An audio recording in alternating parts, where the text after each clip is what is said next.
Hello, everyone. We're just waiting for all of you to join. We really apologize for the delay this evening. We had some closed matters to consider and they took a little bit longer. So we're just pivoting now to the open session of our meeting. Thank you so much for your patience. We know your time is valuable. Thank you. We're just waiting for all members to join. Of course, it's very unusual that we would meet virtually in this calendar year. We've been having almost exclusively public meetings, but owing to some anticipated work to our municipal council chambers, which also serve as our municipal theater, tonight's meeting was advertised to be virtual. And because we have some planning matters on the agenda, we had to obviously honor that process.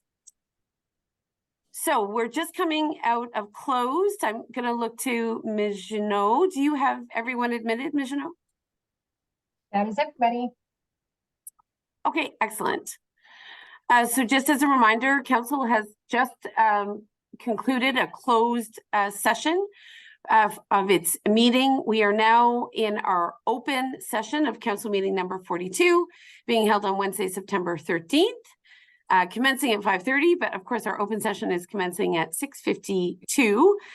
We've already adopted the agenda, but I will invite a council colleague to read our land acknowledgement. Council colleague, if someone would like to raise their hands. Councilor O'Sullivan, feel free. Thank you, and just unmute. Okay. Thank you.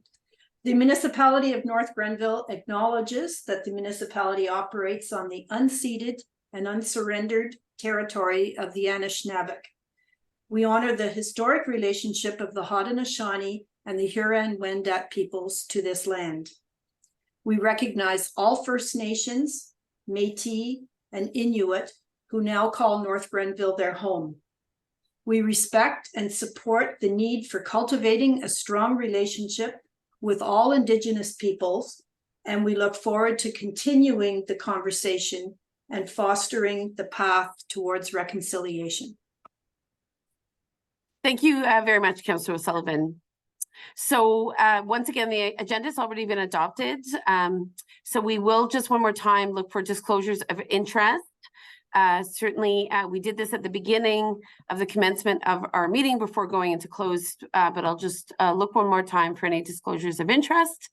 Not seeing any hands from council colleagues. Please note that Councillor John Barclay did declare perceived conflict, and he is in fact out of the country and is not joining us for the open session of our proceedings. So with that, I'll move on, and it's my great pleasure to welcome a dear county council colleague, Mayor Brent Burrow. Nice to see you, Mayor Burrow.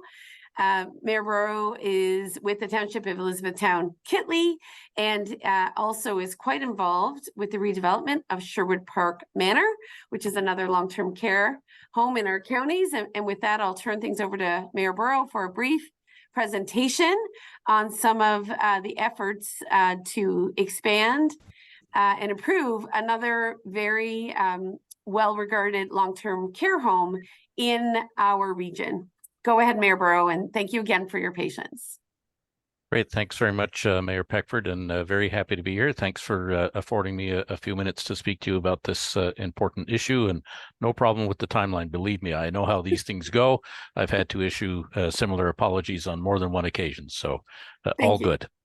And I see that somebody's looking after the presentation for me. I was prepared to share my screen, but this will work just as well, as long as you don't get annoyed by me asking to have the slides advance. So I am going to warn everybody, I'm going to cruise through the first few slides fairly quickly. I know that you've all received the information ahead of time, and so I don't mean to just be a live audio book for everybody. So I'm going to cruise through the first few fairly quickly and then get to some of the more important information and hopefully leave some time for questions and answers at the end. So if we could advance to the next slide, please. So I do just want to touch on the history. We are coming up on nearly 50 years of operation. The facility was the result of the two community hospitals at the time, that being the St. Vincent de Paul, which no longer exists, and the Brockville General, coming together and saying, look, we need another long-term care facility in the community. And so They moved forward and they made that happen. To this day, it has operated as a 107-bed long-term care facility. Didn't start off at that size, but over the years has expanded, and that's currently what we're at. So we'll move to the next slide, please. The community at large did provide lots of supports. Local businesses stepped up, industries stepped up, the municipal governments, Brockville, Prescott, the counties all participated. So a very strong legacy there. Yep, go ahead and we'll move on. And believe it or not, it's difficult maybe to take a look at it today and think of it as sort of progressive and avant-garde. But if you roll back the hands of time 50 years, the design really was considered one of the most innovative in the province. And it's not that necessarily we were the innovators in this region, but we did adopt all of the progressive innovations that were taking place in that time. So things like the extra wide corridors, the ensuite bathrooms, the wide accessible doorways, things like that. It was all sort of very brand new thinking of the day. Next slide, please. We really do have as a core value on our board a recognition that our communities, your community, my community, everybody really owes a debt of gratitude to the generations that have come before us, because the things that we take advantage of and take for granted today were built by the hands of people who are now needing our help, you know, our seniors.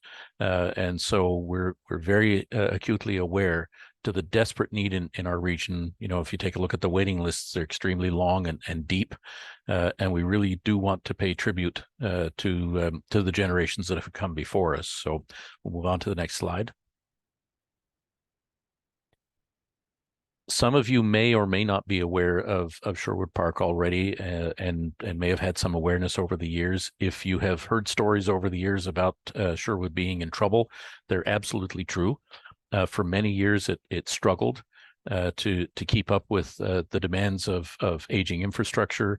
There was a sort of a pervasive attitude on a whole sequence of boards that our financial troubles were due to the fact that the provincial government just needed to step up and pay more. Interestingly enough, a few years ago, we got a new chair, and we also ended up with a new financial guru on staff quite recently, actually, maybe about a year ago. And those two things combined, but especially under the direction of a new chair 3 years ago, we were able to bring in a consultant, and we were able to change the corporate culture. So we had accumulated quite a deficit. But during the 2019 period, the board did change a number of things about our operation, and I do have the 4 key bullets there. We right-sized the staffing structure. We put effective controls in place. We more efficiently and in a more timely manner monitor the operations. I can't tell you the level of detail we get at our board meetings, monthly board meetings.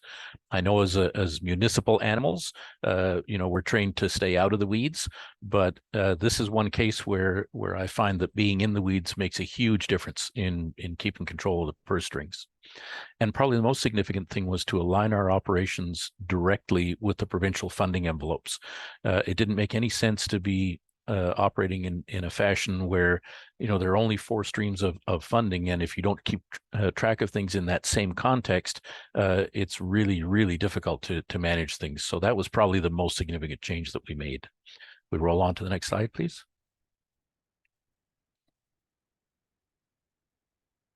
When we made our changes in our operations, we were very aware that there was a risk that our level of care may change, or that it may have unintended impacts on our residents.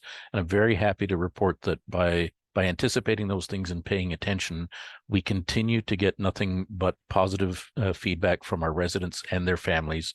So right-sizing the operation has not affected the level or quality of care. I'm also extremely proud, and I don't take credit for this. You know, all the credit goes to the chair, the board as a team, and our staff as team members. But for the last 3 consecutive years, Sherwood Park Manor has operated on nothing but the provincial funding. Not only that, we've been able to generate a small surplus such that our accumulated debt of $650,000 got paid off in that 3 years. So we're in strong financial shape, not enough to take on a massive capital build on our own, but we are on very, very solid footing. And this is the only red bullet that you'll see in the entire slide deck. There's no annual municipal operating subsidy has ever been provided to Sherwood Park over the 50 years, nor do we ever intend to ask for it in the next 50 years. There's, as we see it, there's just no reason to have to go beyond the provincial funding.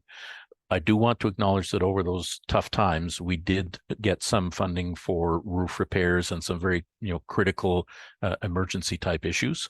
So we're grateful for the support that we did receive when we had to go out to the community and the municipal councils and ask for that. But that's not the way that we ever wanted to do business, and that's not the way we're going to do business moving forward. So we'll roll on to the next slide. We've really heard it over and over again that when people move into Sherwood Park Manor, as probably many other homes as well, but I can only really speak for our own resident community, that their lives change for the better. They find that the environment is well suited to establishing themselves in a new community. They may find some former friends and neighbors who moved in a few years before them, and certainly staff work very hard to foster this as a community. Currently, we employ about 130 high-skilled staff, and with the new building that will accommodate the entire facility will accommodate 128, not 107. We figure that we're going to be up to about 150 or 155 highly skilled jobs. Next slide, please. So we've always provided high-level care. However, in the last 2 to 3 years, as we all rolled through COVID, it made the shortcomings of the 50-year-old design very, very evident. The new facility will be sort of pandemic-proofed. We've received a preliminary allocation letter from the ministry to be able to upgrade the existing 75 oldest beds that we have, plus adding 21 new beds. And so that's where we're going to be able to go from the current 107 up to 128. Next slide, please. So as I say, we're going to exceed all modern building standards. The plans include isolated pandemic-proofed ventilation systems that will go beyond just COVID. Any sort of outbreak situation will benefit from this. We really hope to prevent outbreaks, to tell you the truth. And our whole goal is to allow families and volunteers to continue to safely enter the facilities, regardless of any health issues that are going on, because we know that that lack of access caused a lot of trauma for people. So we just always want to avoid that moving forward. Next slide, please. There's no question regarding the need for expanded or additional facilities. We did a market study when we embarked upon this journey a couple of years ago, and you can see the stats there. At the time, I think the study was done in 2020. The projection was by 2024, and that's only next year, an additional 244 seniors apartments, living suites, and severe memory case suites would be needed to serve the growing senior population in the region. And I suspect if we were to do that study again this year, that number may actually have gone up for a projection of the next 2 or 3 years. So next slide, please. So here we go. There's sort of the early renderings of the building and a little peek at one of the ensuite bathrooms. We move on to the next slide. I think there's another shot of one of the suites. So there it is, sort of unfurnished. Again, early days. We're going to make sure that they're a little bit more inviting than that. Enough room for people to bring in some of their own familiar pieces to make it a little bit more homey, a little bit more familiar to them. Next slide, please. So here is a high-level overview of the budget, the way it currently sits. As we get closer and closer to putting a shovel in the ground, which is imminent actually over the next few weeks.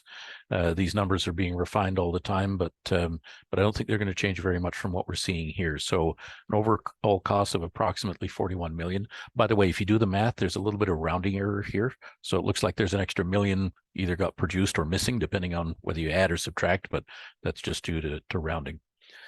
So that breaks down into the mortgage being provided by the bank, which is backstopped by the province. So the province pays back that mortgage with a guaranteed monthly cash flow.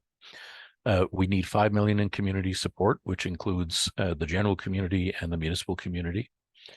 We jumped onto the fast track funding that the province made available. We were in a fortunate position time-wise that if we really tightened our belts and got our boots running, that we could meet all the various deadlines associated with that fast track funding. I'm happy to report that we met every deadline that was set for us right up to August 31st. And so any day now we're anticipating, official great news so that we can get our shovel in the ground. And we do have some surplus land that we'll be able to leverage to make all of the math work and pull off the project. Next slide, please.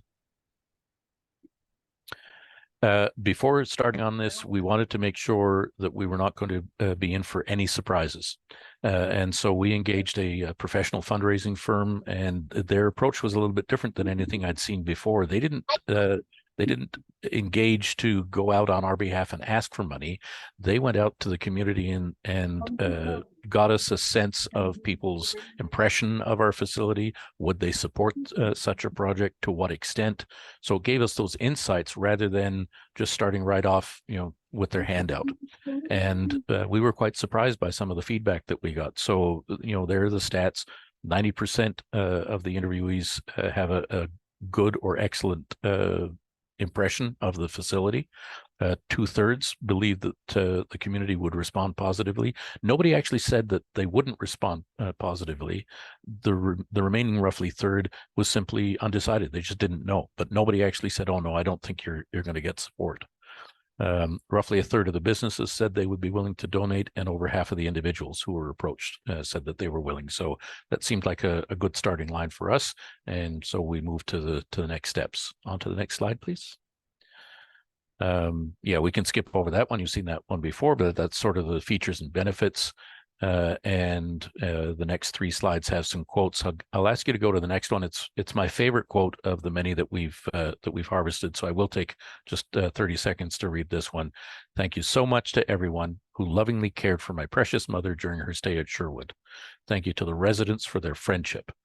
Our lives became much richer as they shared stories of their lives, such wonderful, loving people.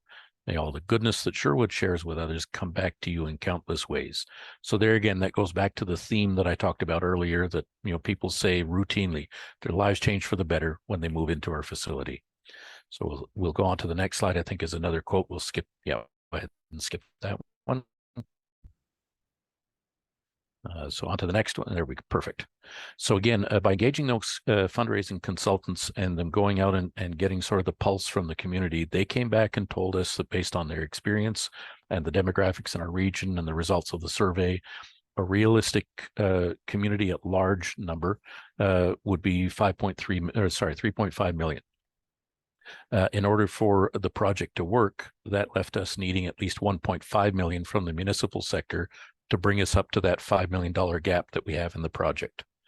Now, fortunately, with me as a municipal resource on the board, I got full backing from the board to use an ability to pay approach. So we gathered all the stats that we could for all the municipalities in Leeds Grenville, and we put careful thought into how to divide the burden, so to speak. So we've already approached Leeds and Grenville.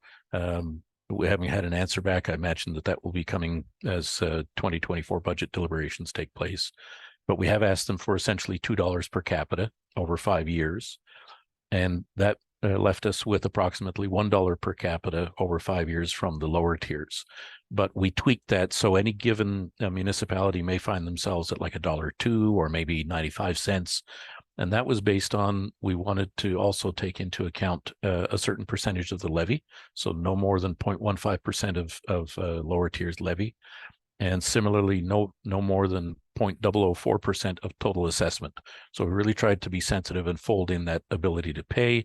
And then, when they came out to a crazy number, we just rounded it off to something that was a nice number. So if we move on to the next slide, taking all of those things into account, this is the number that we're approaching you with tonight. I know the process very well. I don't expect a decision tonight. This is just about receiving the information, and then I know you'll deliberate over it at some future date.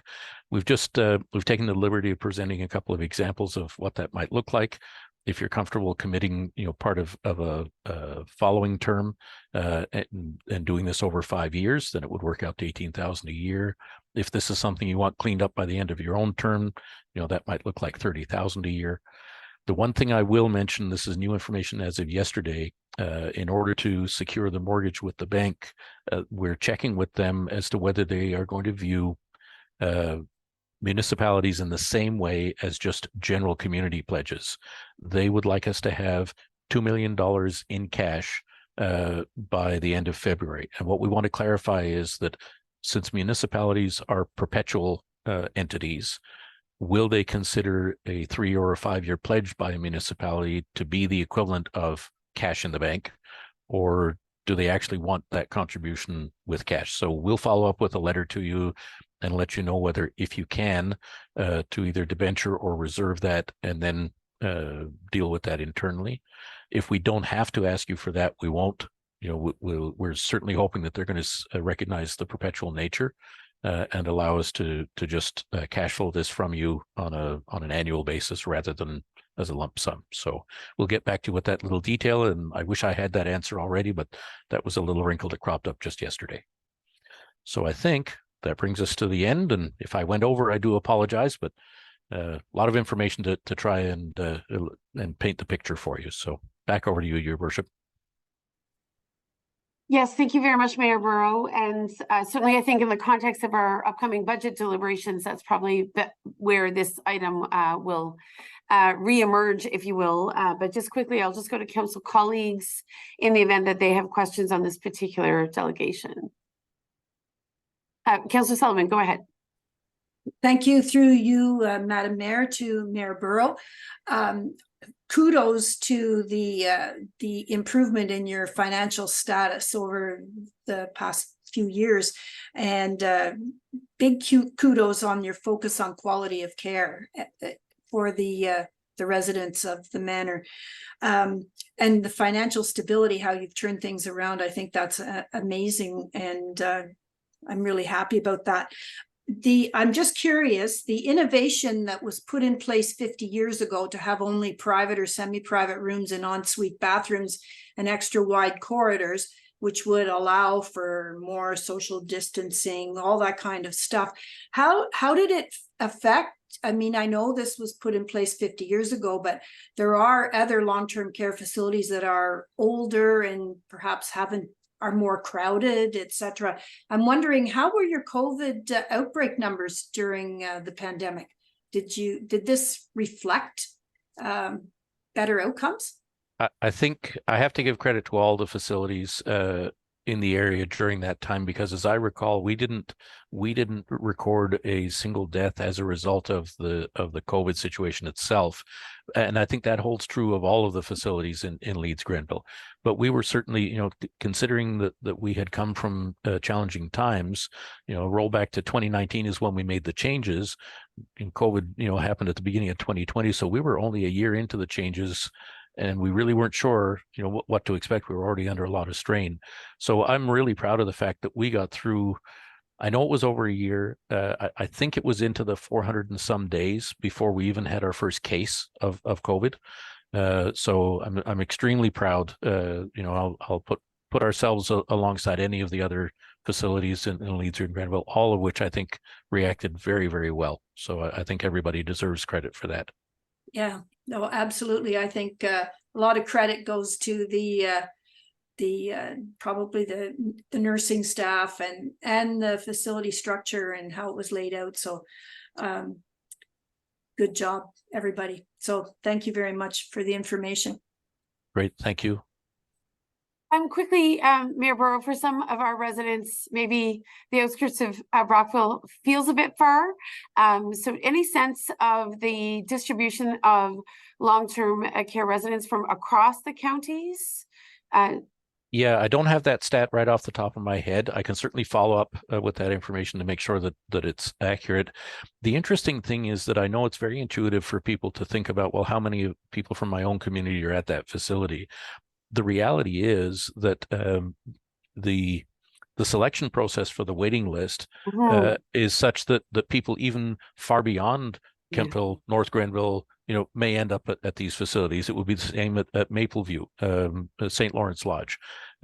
So while on the one hand, it's a reasonable question to ask, once you get into this realm and you understand how these facilities operate, it becomes a less relevant question for decision making, simply because that's an aspect that's completely out of our control. So I'll happily get you the stats. Don't be surprised if it shows that we may only have a couple of residents from if that from North Grenville. I would be shocked if we wouldn't also find that we've got 20 or 25% that are completely outside of Leeds Grenville in its entirety. It's just the nature of the business. Indeed, and to your point, because those wait lists sort of amalgamate, residents in need of those long-term care beds from a fairly large area now. You are correct to say that really, the more long-term care beds and capacity we have, the better for everyone who is in need of a long-term care bed, wherever it exists. And All I right, think, if well, I may, the one yeah. thing that may have got lost in all of that is I just want to make clear that this is a capital request. It's a one-time capital request. The provincial government tends to expect local community support because there's a local economic spin-off. That's their justification. But this is not ongoing operating subsidy. We don't need that. We're now the textbook example of how a long-term care home can run just on provincial funding. So just want to make that clear. It's a capital ask. Thank you. Well, we really appreciate your time this evening. We know you're making the rounds to various municipalities in the counties and beyond. So appreciate it. I know it'll be certainly part of our budget deliberations later this fall. And I think staff have taken note of the fact that you've come with a very reasonable request and that 5-year commitment is a good one for a council such as ours. We make many other contributions both within and outside of the community. So appreciate that you've sort of looked at the numbers across a 5-year time period. So that's awesome. So with that, Council, I'll look for a motion to receive the report from Mayor Burrow. I see Councillor O'Sullivan and Councillor Wilson. Thank you very much. And I will call the question, please. All in favor? Good. Thank you. Thank you again, Mayor Burrow. Thank you for your patience. We really appreciate it. Thanks. Take care. Enjoy your evening. Thank you. Colleagues, with that, we do have one other delegation, and Summer Casgrain-Robertson is here, I think, with colleagues Rhonda Boots and Carl Bickerdike to give us an overview of the watershed programs and services 2024 and beyond. So I'll look to colleagues. I see Carl and Rhonda. And I do see Summer. So Summer, if I have maligned anyone's name, certainly feel free to properly introduce them. And I'm sure Councillor Strachan could also assist in that regard. So welcome. Thank you very much. No, you did very well. You got everybody's names right. So thank you. I'm going to start off the presentation and then turn it over to Rhonda at South Nation. And then all three of us, of course, will be available for questions at the end. So there is a bit of a slide deck. It's joint for both CAs. We wanted to be mindful of your time this evening. So just wanted to come together for the interests of time efficiency. So next slide, please. So just a map to show anybody that may be unfamiliar with where you fall in the two watersheds, but essentially North Grenville is split between the two conservation authorities. About 2/3 is in the Rideau Valley watershed and 1/3 is in the South Nation watershed. Next slide. This is just an overview of all of our programs and services. So the reason we're here tonight is specifically to talk about our Category 3 programs. But this is a new way to categorize our programs as a result of some recent changes to our legislation.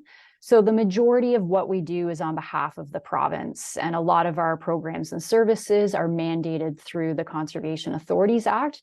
That includes the mapping that we do of floodplains and areas that are prone to erosion. It also includes our role in providing planning comments to municipalities for development that is in floodplain, near wetlands, alteration to shorelines and watercourses. Also the regulatory function that we have in terms of issuing permits for that type of development work as well. Conservation authorities also own and operate a variety of water and erosion control infrastructure. It can be things like very small berms right up to quite large dams for flood control. It also includes our conservation areas and land management. We're the second largest landholder in the province, second only to the provincial government. So lots of land kept in a natural state for its environmental benefits. And hopefully most of you or all of you have been able to have a chance to get out and enjoy some of our conservation areas, which have trails and docks and picnic shelters and other amenities, not only for residents, but also for tourists and visitors to the area. We also do a little bit of groundwater monitoring and surface water monitoring on behalf of the province, although it's a very small scale program. So a lot of CAs have supplementary monitoring programs to augment that. And we also deliver the drinking water source protection program on behalf of the province. So the majority of what we do is mandated. We also provide programs and services on behalf of our member municipalities. So these are areas where if we didn't do it on your behalf, the responsibility would fall back on municipalities. So for North Grenville, this includes the septic approvals program that we do now that the health unit had phased out of that. It includes inspection programs. Now I'm going by memory. This is an excellent test. And also in some cases, we also do land management on behalf of municipalities or take care of some municipal infrastructure on their behalf as well. So that's really stuff that we do on behalf of the municipality. But really the purpose tonight is to talk about Category 3.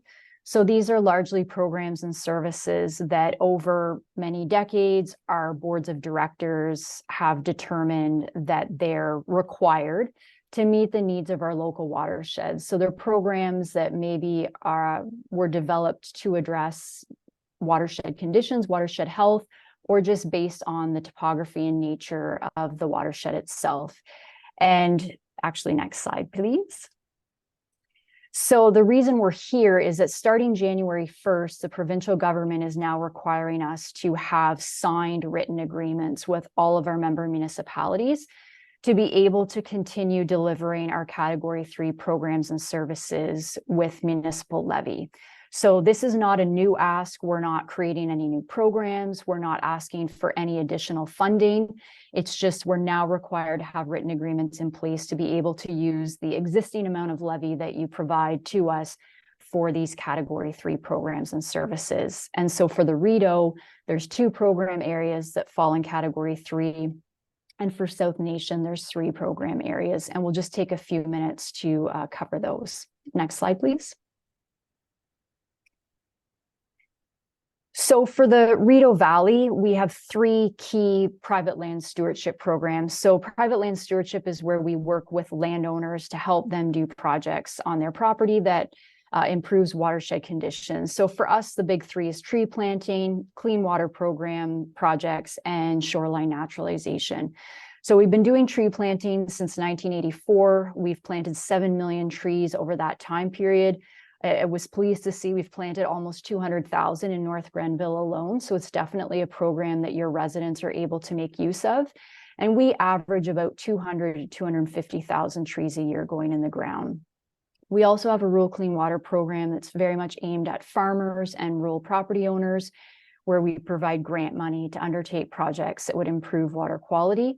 We've been running that program since 1992. We've funded 2,000 projects, and actually over 300 of those projects have been in North Grenville. So I was surprised to see we've awarded almost over $500,000 in grant money to North Grenville residents, farmers and rural residents. So your residents really make great use of that program. And then we also have a shoreline naturalization program that's really popular for lake residents and waterfront property owners. That program has been around since 2009, and we plant about 70 shorelines a year. And over that time period, we've been able to plant about 50 shorelines in North Grenville as well. Next slide, please. And so the second program area for the Rideau is our water monitoring and reporting program. And so this is really to gain a clear understanding of watershed conditions across our watershed. And we know that water quality and the condition of the watershed is essential to property values, also tourism, recreation, lake country, and the water courses through our watershed are heavily marketed. It's a big reason why people come to this region. And so we know it's important to municipalities. So it's our job to really understand the current condition, changes in trends, and if there's a decline in quality, why and what can we do about it. So our monitoring data is really important. It's also heavily used by municipal planners and municipal staff in making decisions around development review. And for us, it really sets the course of other programs like our stewardship programs. So we've got a lot of water quality monitoring that goes on in both lakes and rivers, looking at a wide variety of parameters, chemistry, metals, nutrients. We also have a program that looks at stream conditions. So is the stream in a natural, healthy state? Is it impaired? Is it heavily hardened or developed? And again, that helps guide a lot of our decision making. So I'll now turn it over to, I believe, Rhonda to talk about the South Nation Category 3 programs. Great, thank you, Summer. So similar to Rideau, South Nation does have a suite of private landowner stewardship programs that we've been operating for decades. So we also do have a tree planting program. Ours has been around since about 1990 and has seen 4 million trees in the ground as of this spring. We're planting on average 100,000 trees a year, and that's through the Forest Ontario 50 Million Tree Program, our own over-the-counter sales program, as well as a partnership that started about 5 years ago with our member municipalities that provides free tree seedlings to municipal residents each spring through our free tree giveaways.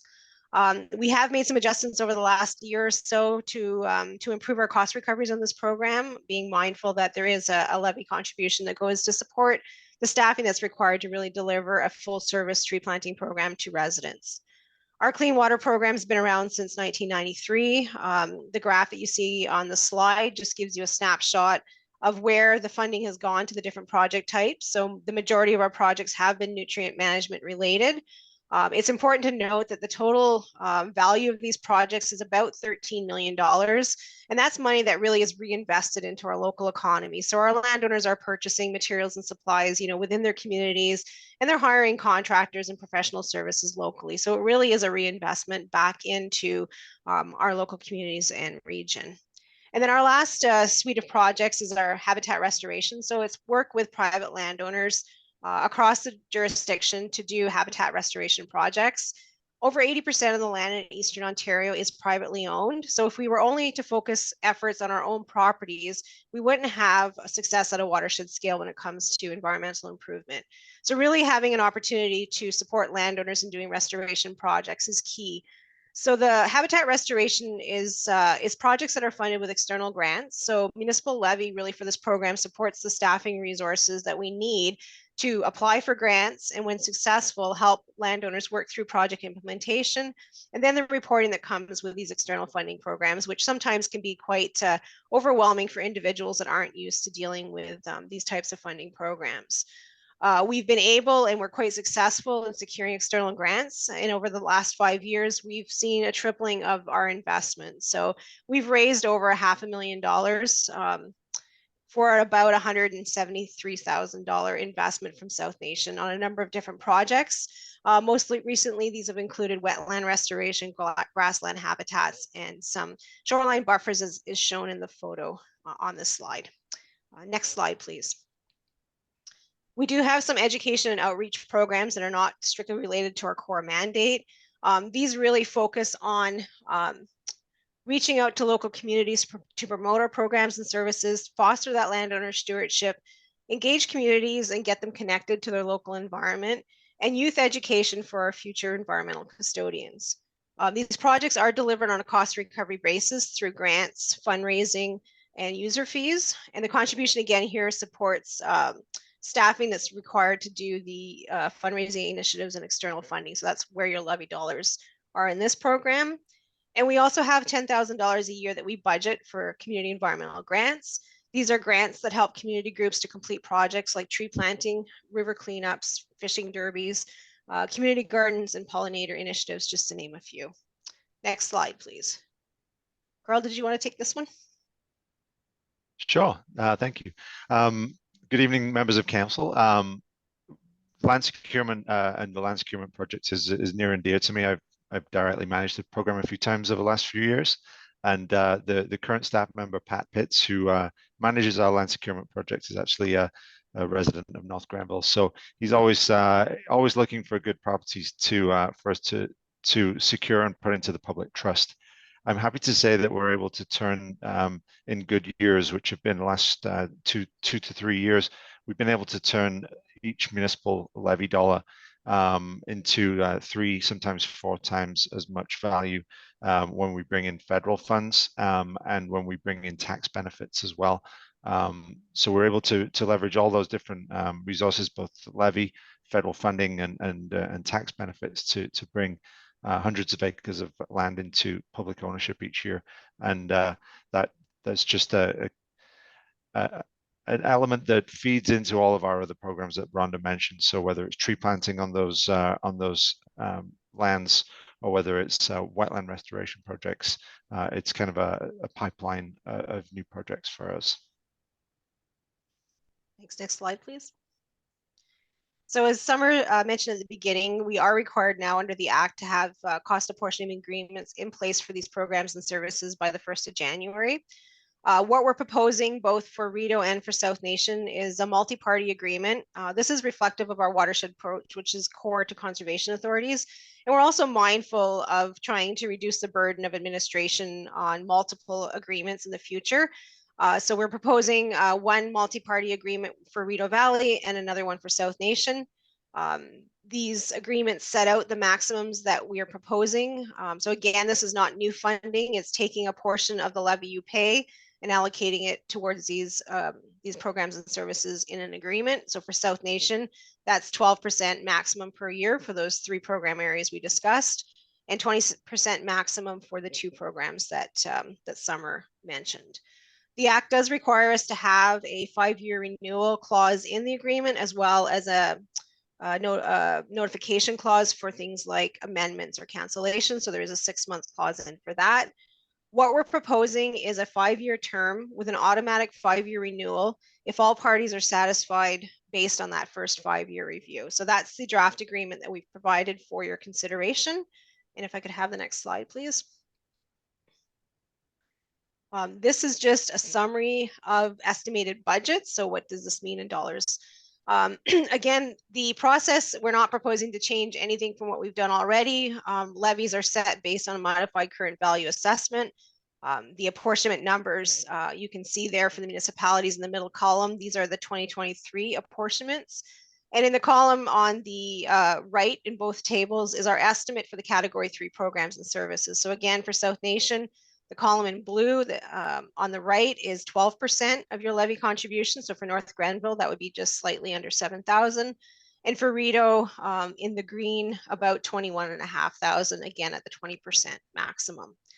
Keeping in mind that these estimates are based on 2023 budget direction and the levy apportionment data from that year. So they'll change ever so slightly with the 2024 assessment values that we just received from the province, as well as the approved budget direction, which we're still waiting for from our boards. So that's just a quick snapshot of what the dollars and cents look like. I don't know, Carl, if you have anything else you'd like to add, or Summer. I believe that's our last slide. So thank you. We're happy to entertain questions. All right, so I know that, of course, Councillor Kristen Strachan and Councillor Debbie Wilson are also involved, respectively, in the Rideau Valley Conservation Authority and South Nation Conservation Authority. So I'll just turn it to them quickly in case they want to add to what you've presented this evening. So Councillor Strachan and then Councillor Wilson, please. Thank you, Mayor Peckford, and thank you, Carl, Rhonda, and Summer for joining us today and walking us through this. I'm the chair of the Rideau Valley Conservation Authority Board, and we did talk about the cost apportionment and what the changes are that were coming in front of municipalities. And the main thing to consider really is, as Summer mentioned, these aren't new services. This is just a new approach that was mandated by the province to have these agreements with municipalities. And so things like stewardship and clean water shorelines, water monitoring and so on, obviously this isn't done in isolation. Ideally there would be consistency and agreement across municipalities so that there would be, like a thread that goes through all of those different municipalities so that there can be a consistent approach to providing all of these services. And likely the municipalities would have to do some of this work on their own regardless. And the RVCAs, certainly the conservation authorities as a whole, are each well equipped with the expertise to be able to do this work. It is also cost effective because we wouldn't have to do this work on our own as well. When these were discussed at the RVCA board meetings back, I guess, earlier in June or in May of this year, after some conversations, some more information, obviously from Summer and staff, it received full support from the membership, and no one felt that there were any concerns, at least from the municipal representation that was there at the board. So I think that this is a good way forward, and it's good to have both of the conservation authorities here for our municipality so that we can understand the full picture and the full breadth of the support. Thank you. Thank you. Councillor Wilson, anything you'd like to add on behalf of South Nation? Sure, through you, Mayor Peckford, to council and all our guests here. Thank you to Summer, Rhonda, and Carl. I had the pleasure of being in Edwardsburg Cardinal the other night for their presentation live, and it was well received also. I'm fairly new to Conservation Authority board, so I have a lot to learn, but I respect my colleague Strachan here, that with her leadership and her 4 years being involved with Rideau Valley Conservation Authority, that I'm learning a lot, and I can bounce things off of her and get more information. But working with Carl and Rhonda is great. They're a great board down in Finch. I get to go there once a month, and I really enjoy the warmth reception, and everyone that's on board is fairly new, but everyone's learning. So appreciate your presentation, and thank you.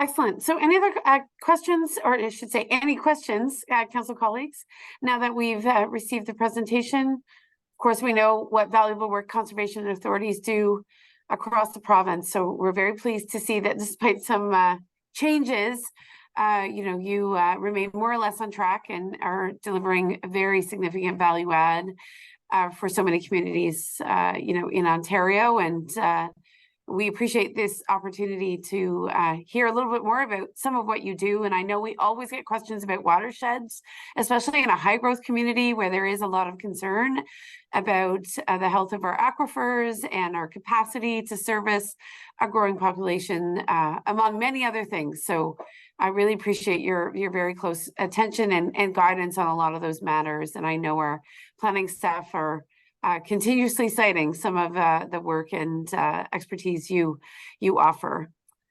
So if there are no hands, I know Ms. Preston, our municipal clerk, has the motion before her in regards to execution of the agreements.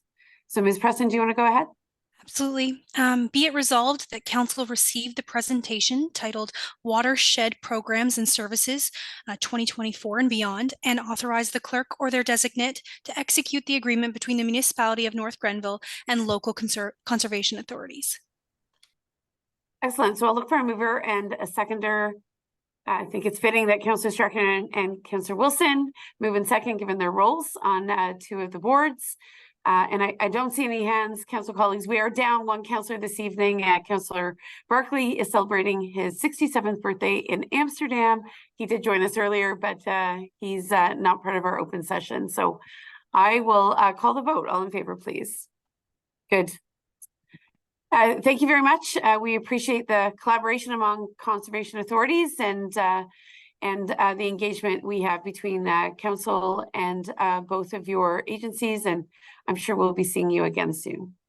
Well, thank you very much for your time and for the support. Much appreciated. All right. Take care. Thank you. Good evening. Good night. Okay, colleagues, with that, we're going to move on to our consent agenda items. I know we've been meeting since 5:30, so it's a couple of hours in already, and we have 3 public meetings before us. But before we get there, we will go to items under a consent agenda. You'll just see 2 there, and I'll look for a mover and a seconder for those items. Councillor O'Sullivan, see your hand. Thank you, Councillor Wilson. I'll look to see if any member of council wishes to remove one of the 2 items that is presented as part of our consent agenda. Seeing no suggested changes, then I'll call the vote. All in favor, please. Good. All right. That carries. So I think what we'll do, colleagues, if you don't mind, is we will go to our first public meeting and open and close that meeting, entertain any, of course, discussion. And then we will take a quick break in recognition that it's been a long evening already. And then we'll return for the 2 public meetings. Does that meet with your approval, council colleagues? Okay. And appreciate the Royal Municipal staff for also playing to get us through tonight's rather large agenda. So I see that under planning and development, our first public meeting is in regards to 0623 Heard Street, the subdivision, and I will read the mandated script for all 3 public meetings, which will ensure that I only have to do it once, which I'm sure is a relief to some of you. So I'm going to do that now, and then we'll get underway. So council will now hold a public meeting to consider zoning bylaw amendments for the following properties: Heard Street subdivision, 120 Reuben Crescent and 200 Sanders Street. I must advise you that this meeting is your opportunity to voice any objections or concerns you may have with respect to a proposed zoning bylaw amendment. As you know, if an appellant does not provide oral submissions at this public meeting or written submissions before council adopts the proposed amendments, the Ontario Land Tribunal may refuse to consider their objections. Any persons who wish further notice of council's decisions concerning this matter should reach out to our director of planning or other relevant planning staff who are here this evening. As many know, following presentations from staff for each matter being considered, council will hear from the applicant, followed by members of the public who wish to comment before or against. Following comments from the public, the applicant will be offered an opportunity to respond to questions raised. All persons wishing to address a proposal need to do so, of course, through the chair. And please be advised that any member of public who should wish to provide written comment regarding the proposed zoning bylaw amendment can still do so after the public meeting is adjourned. Written comment can be received up until the zoning bylaw amendment is considered by council. It is intended that council will consider the zoning bylaw amendments after some of the public meetings this evening. Council members, as they know, will also ask questions to the chair.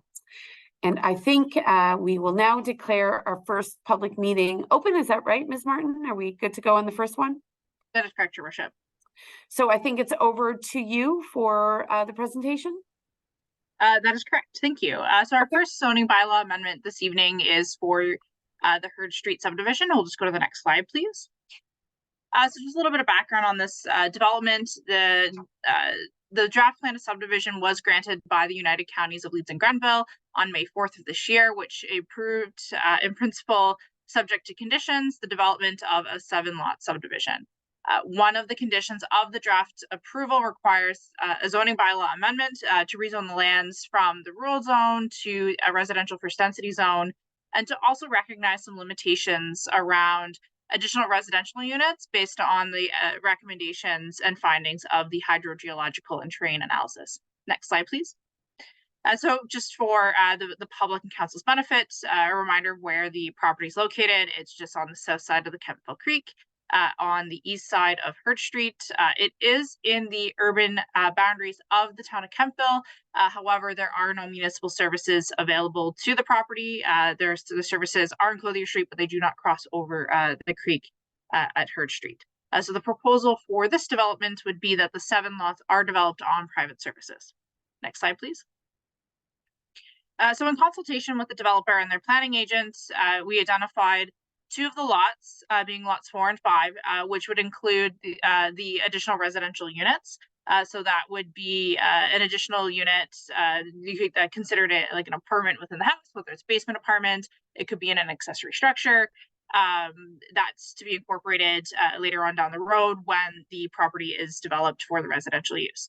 So there are 3 zones that will be incorporated through the zoning bylaw amendment. The first being represented by the R1-Y zone, which would permit an additional residential unit on each of those lots in recognition of the findings of the hydrogeological study. The R1X zone would restrict the establishment of any additional residential units within those lots specifically until such a time that a sufficient hydrogeological study has been provided that says that an additional residential unit would be permitted. So that would require some further analysis to ensure that from both a water quality and quantity perspective, being able to support it, being able to support that development on a private well, as well as the septic piece, considering that it's privately serviced, so that it can be accommodated. So it's just recognition that additional studies would be required before that use could be permitted, and that would require in the future potentially another zoning bylaw amendment to allow for that additional residential unit on that property. And the last zoning category that's being put on the property is an environmental protection zone, and that's just to recognize the location of the unstable slope hazard. So no development would be permitted within that environmental protection area. And again, that was due to the presence and the defining of the limitations of that hazard, that slope. Next slide, please. When we reviewed the provincial policy statement against the application, staff found that the proposed zoning amendment conformed to the policies of the provincial policy statement, specifically speaking just to having an efficient development that accommodates an appropriate, affordable, and market-based range and mix of residential housing types. So again, those additional residential units being incorporated provides a different type of housing. Next slide, please. The United Counties official plan, which provides policies for development at our regional level, does include policies that allows for limited residential development within more of the rural area, and municipal official plans are to provide further policy definition. So if we go to the next slide, we have some policies here in regards to just housing. So we do talk about our affordability housing requirement of 25%. The 2 additional residential units meets those thresholds as identified in our official plan for affordability. And then section 5.3.1 again speaks towards protecting those hazard limits and not allowing for development within any lands that are identified as being hazardous. So that's the unstable slope piece.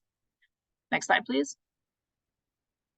And again, just a reminder to council and the public as to what the proposed development is going to look like from the perspective of the 7 lots, where the hazard's located, and just where those additional residential units are going to be located in regards to the development and the additional requirement for more study on the hydrogeological side for any further units to be established. Next slide, please. So we did receive some comments and questions from Ms. Scanlon ahead of the meeting. The questions were in relation to more so just the impacts of the private servicing, inquiring about what the proposed zoning bylaw amendment is for, and again, just what would the impact be on neighboring properties in regards to their private servicing, and whether municipal services would be available to this development. So as explained, there are no municipal services to be provided. It will be provided through private well and septic, and as part of the plan of subdivision process, a hydrogeological study and terrain analysis was submitted, which led to these recommendations, which are being incorporated into the zoning bylaw amendment before council this evening. Next slide, please. Agency and internal comments from North Grenville's departments, as well as external departments, were provided as part of the draft plan of subdivision, and we didn't receive any further comments as part of the zoning bylaw amendment. Next slide, please. At this time, I'll take any questions from members of council. I do want to note that the developer, Mr. Scott, is on this evening on the call, as well as his agent, Tracy Zander from Zanderplan. And I do believe there might be a few members of the public here as well. We did have some email, some interest in attending and did register, but I'm not certain if they've identified themselves this evening. Oh, sorry, I was muted. Thank you, Ms. Martin. And maybe I will look, I can see everyone's name on the screen. If there are members of the public who wish to speak, if you could use the raise hand function, There are many, many names on the screen, so I won't be able to identify who's here for which public meeting without that raise hand function. And in the meantime, before we go to members of the public, I just want to ask council colleagues if they have any questions for Ms. Martin at the present time. Not seeing any, I will recognize a Cindy B. I believe you are here, Cindy, for the public meeting, is that correct? Yes, I am. I am here, and I am here to ask questions about this particular issue on Heard Street. Yeah. So certainly this is a good opportunity for you to do that. So why don't you ask your questions now? You can put them all on the table at once, and then we'll make sure that they're addressed accordingly by the developer or their representative. Sure. Yeah. So my my full name is Cindy Batchelor, and our land specifically runs along that Y property. It runs directly all along that. So the concern of adding additional residential units beyond the 2 that were already approved. So whether that's multi, 2 more, 4 more, 8 more, I don't know how many more. That's a serious question because it's already devalued our property, just having that developed. And now it's if they're going to add additional residential units, multi-residential units, I don't know. Our concern is the conservation of the land because it does run along the creek. And I know there's environmental protections, but that is a natural, they're already taking out a lot of the trees and a lot of disturbing a lot of the natural elements that are there. So I'm concerned about that and how many more residential units they want to build along that what was supposed to only be 2 lots. Okay, thank you. And hello, Cindy. I now know who you are. So and thank you very much for giving us your full name. So maybe I can go back to Ms. Martin or Mr. Scott or his developer to speak specifically to how this property has evolved from a smaller number of lots. Is Ms. Martin, perhaps you can clarify the context. Thank you, Your Worship. I'm not certain as to the previous plans for the property prior to the proposal by Mr. Scott in regards to the development of a 7-lot plan of subdivision. There may have been discussions in the past with previous property owners as to how they may have wanted to proceed. But the intent and what the draft plan approval that's been given for the subdivision is for 7 lots. What I will do is I will address the additional residential unit piece, and I don't know if after I'm done, if Mr. Scott or Ms. Zander would like to add some additional context. But the additional residential units, the way that the zoning is structured is that they would only each be allowed to have 1. So lots 4 would be allowed to have 1 additional residential unit, and lot 5 would be allowed to have 1 additional residential unit. So what an additional residential unit is, it can be represented in many different ways. It could be a basement apartment. It could be a portion of the house that's converted.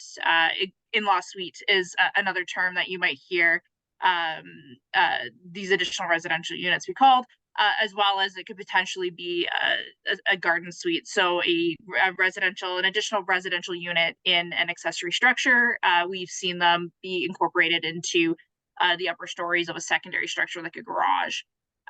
The intent would not be to allow for a multi-residential unit apartment building if that's the concern. The restriction of the private servicing in regards to the hydrogeological study would prevent that unless additional information would come forward. But then you would need to do another zoning amendment to allow for that higher density, which is challenging on private services. So the intent would be that lots 4 and lots 5 would have 1 additional residential unit each. I do want to say that additional residential units are something in our zoning bylaw that is permitted on any residential property where the residential use is a permitted use. So you could have a single detached dwelling. You'd be allowed actually up to 2 additional residential units on your property, 1 in your house with like a basement apartment and 1 in an accessory structure. So the limitations of the zoning are just more so to limit the additional residential units based on the findings of the hydrogeological study. So could Just to clarify, could they be duplexes or side by sides or just a dwelling inside of a dwelling? Like if I'm thinking if they're a duplex, they would need 2 septic systems, 2 wells. Ms. Martin? Yeah, through your worship, so the intent would be is that when they go to develop on the septic, the units, they'd have to demonstrate how they're servicing it, right? So typically if it's located within an existing dwelling, when they go to do the building permit, they'll ensure that the septic is sized so that one septic could accommodate both. Although I'll let maybe perhaps Mr. Scott or Ms. Sander can explain just what their intent would be from a servicing of those units. But typically it's located, our zoning has restrictions in regards to sizing of the additional residential units. So no more than 50% of the gross floor area of a house, the habitable area, can be used as an additional residential unit, with the exception that we would allow for like an entire basement to be occupied, was because that might create some awkwardness in trying to get under that number. But ultimately we do restrict the size, and the size of them based on the existing dwelling, and they are required to have an addition, like a parking space for that unit as well. Not certain if I've answered your question the way that you asked it, Ms. Batcher, but please let me know if I need to clarify.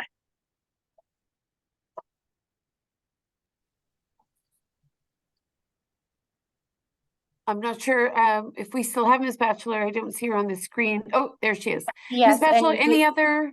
And So- you did answer the question, so thank you. Okay, thank you. And of course, Ms. Martin, just to be clear, this all across the province, the government of Ontario has mandated that these additional dwelling units need to be considered, right, in various different developments. Given the size of this development, and maybe I can ask Mr. Scott or Mr. Zander, I'd be very surprised that another dwelling unit would be contemplated on the property. It would seem more that there might be a granny suite or a secondary suite within the home. But perhaps I believe, Mr. Scott, you're here this evening, so perhaps you could speak to this, or your representative. Hi, can you hear me? Yep, you're a bit echoey, but welcome. Okay, thanks.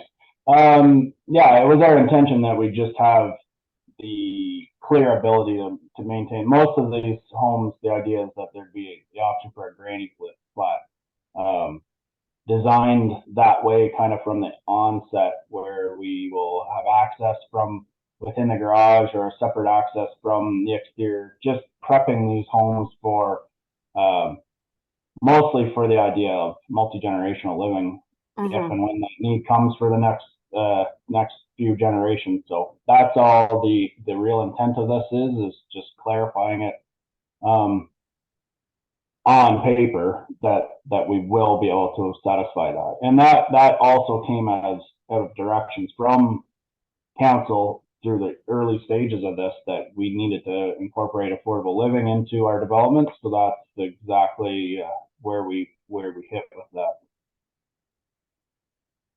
Yes, understood. And those additional dwelling units within a primary dwelling, to your point, can be very helpful when we look at a multi-generational living, or someone, whether it be an older parent or an adult child who's not quite out there on their own yet, benefiting from an additional dwelling space within a home. So Ms. Batchelor, I'll just go to you just to make sure that you have no other questions before I turn it back over to council. No, I do not have any other questions. That answers all of them. Thank you. Okay, thank you very much for being here. Council colleagues, anything, any other questions in regards to this particular application? Just looking for hands. Not seeing any. So at this point, the motion on the table, or the recommendation, is that council enact and approve bylaw 8323 to rezone the lands for the Heard Street subdivision. Is that right, Ms. Martin?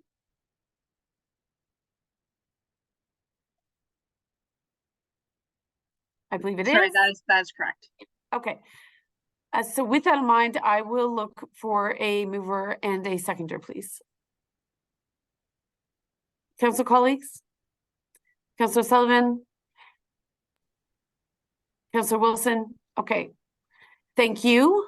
I think I should have closed the public meeting though, in the absence of other comments. I apologize. So I'm going to park that motion for a second.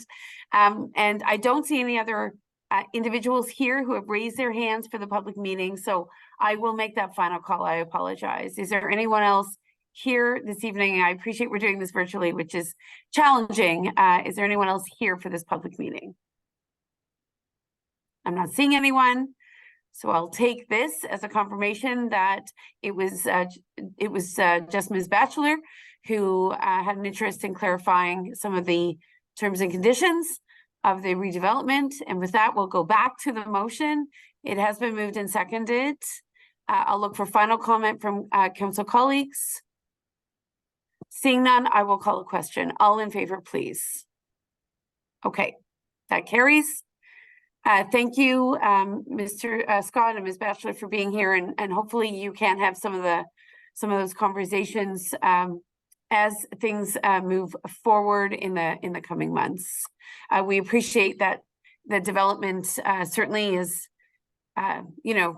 perhaps an unexpected feature of the area, but I know that we certainly will do our absolute best to anticipate any impacts. And I know Ms. Martin and her team from a land buffering perspective will ensure that there are appropriate setbacks, et cetera. Is that right, Ms. Martin? That is correct. The zoning bylaw has performance standards for minimum setback requirements. Okay. And I just wanted to ask Ms. Batchelor, are you aware of those setbacks? Yes, I am. Yeah. Okay. Okay, good. Okay. All right. Well, we have two other public meetings before us. Council colleagues, given that we got through this one fairly quickly, would you like a short break or would you like me to continue? A little break? Short break, please. Short. Okay, so let's take 7 minutes. We'll be back shortly. Just mute your audio and turn off your camera. Thank you.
Okay, colleagues, we are back.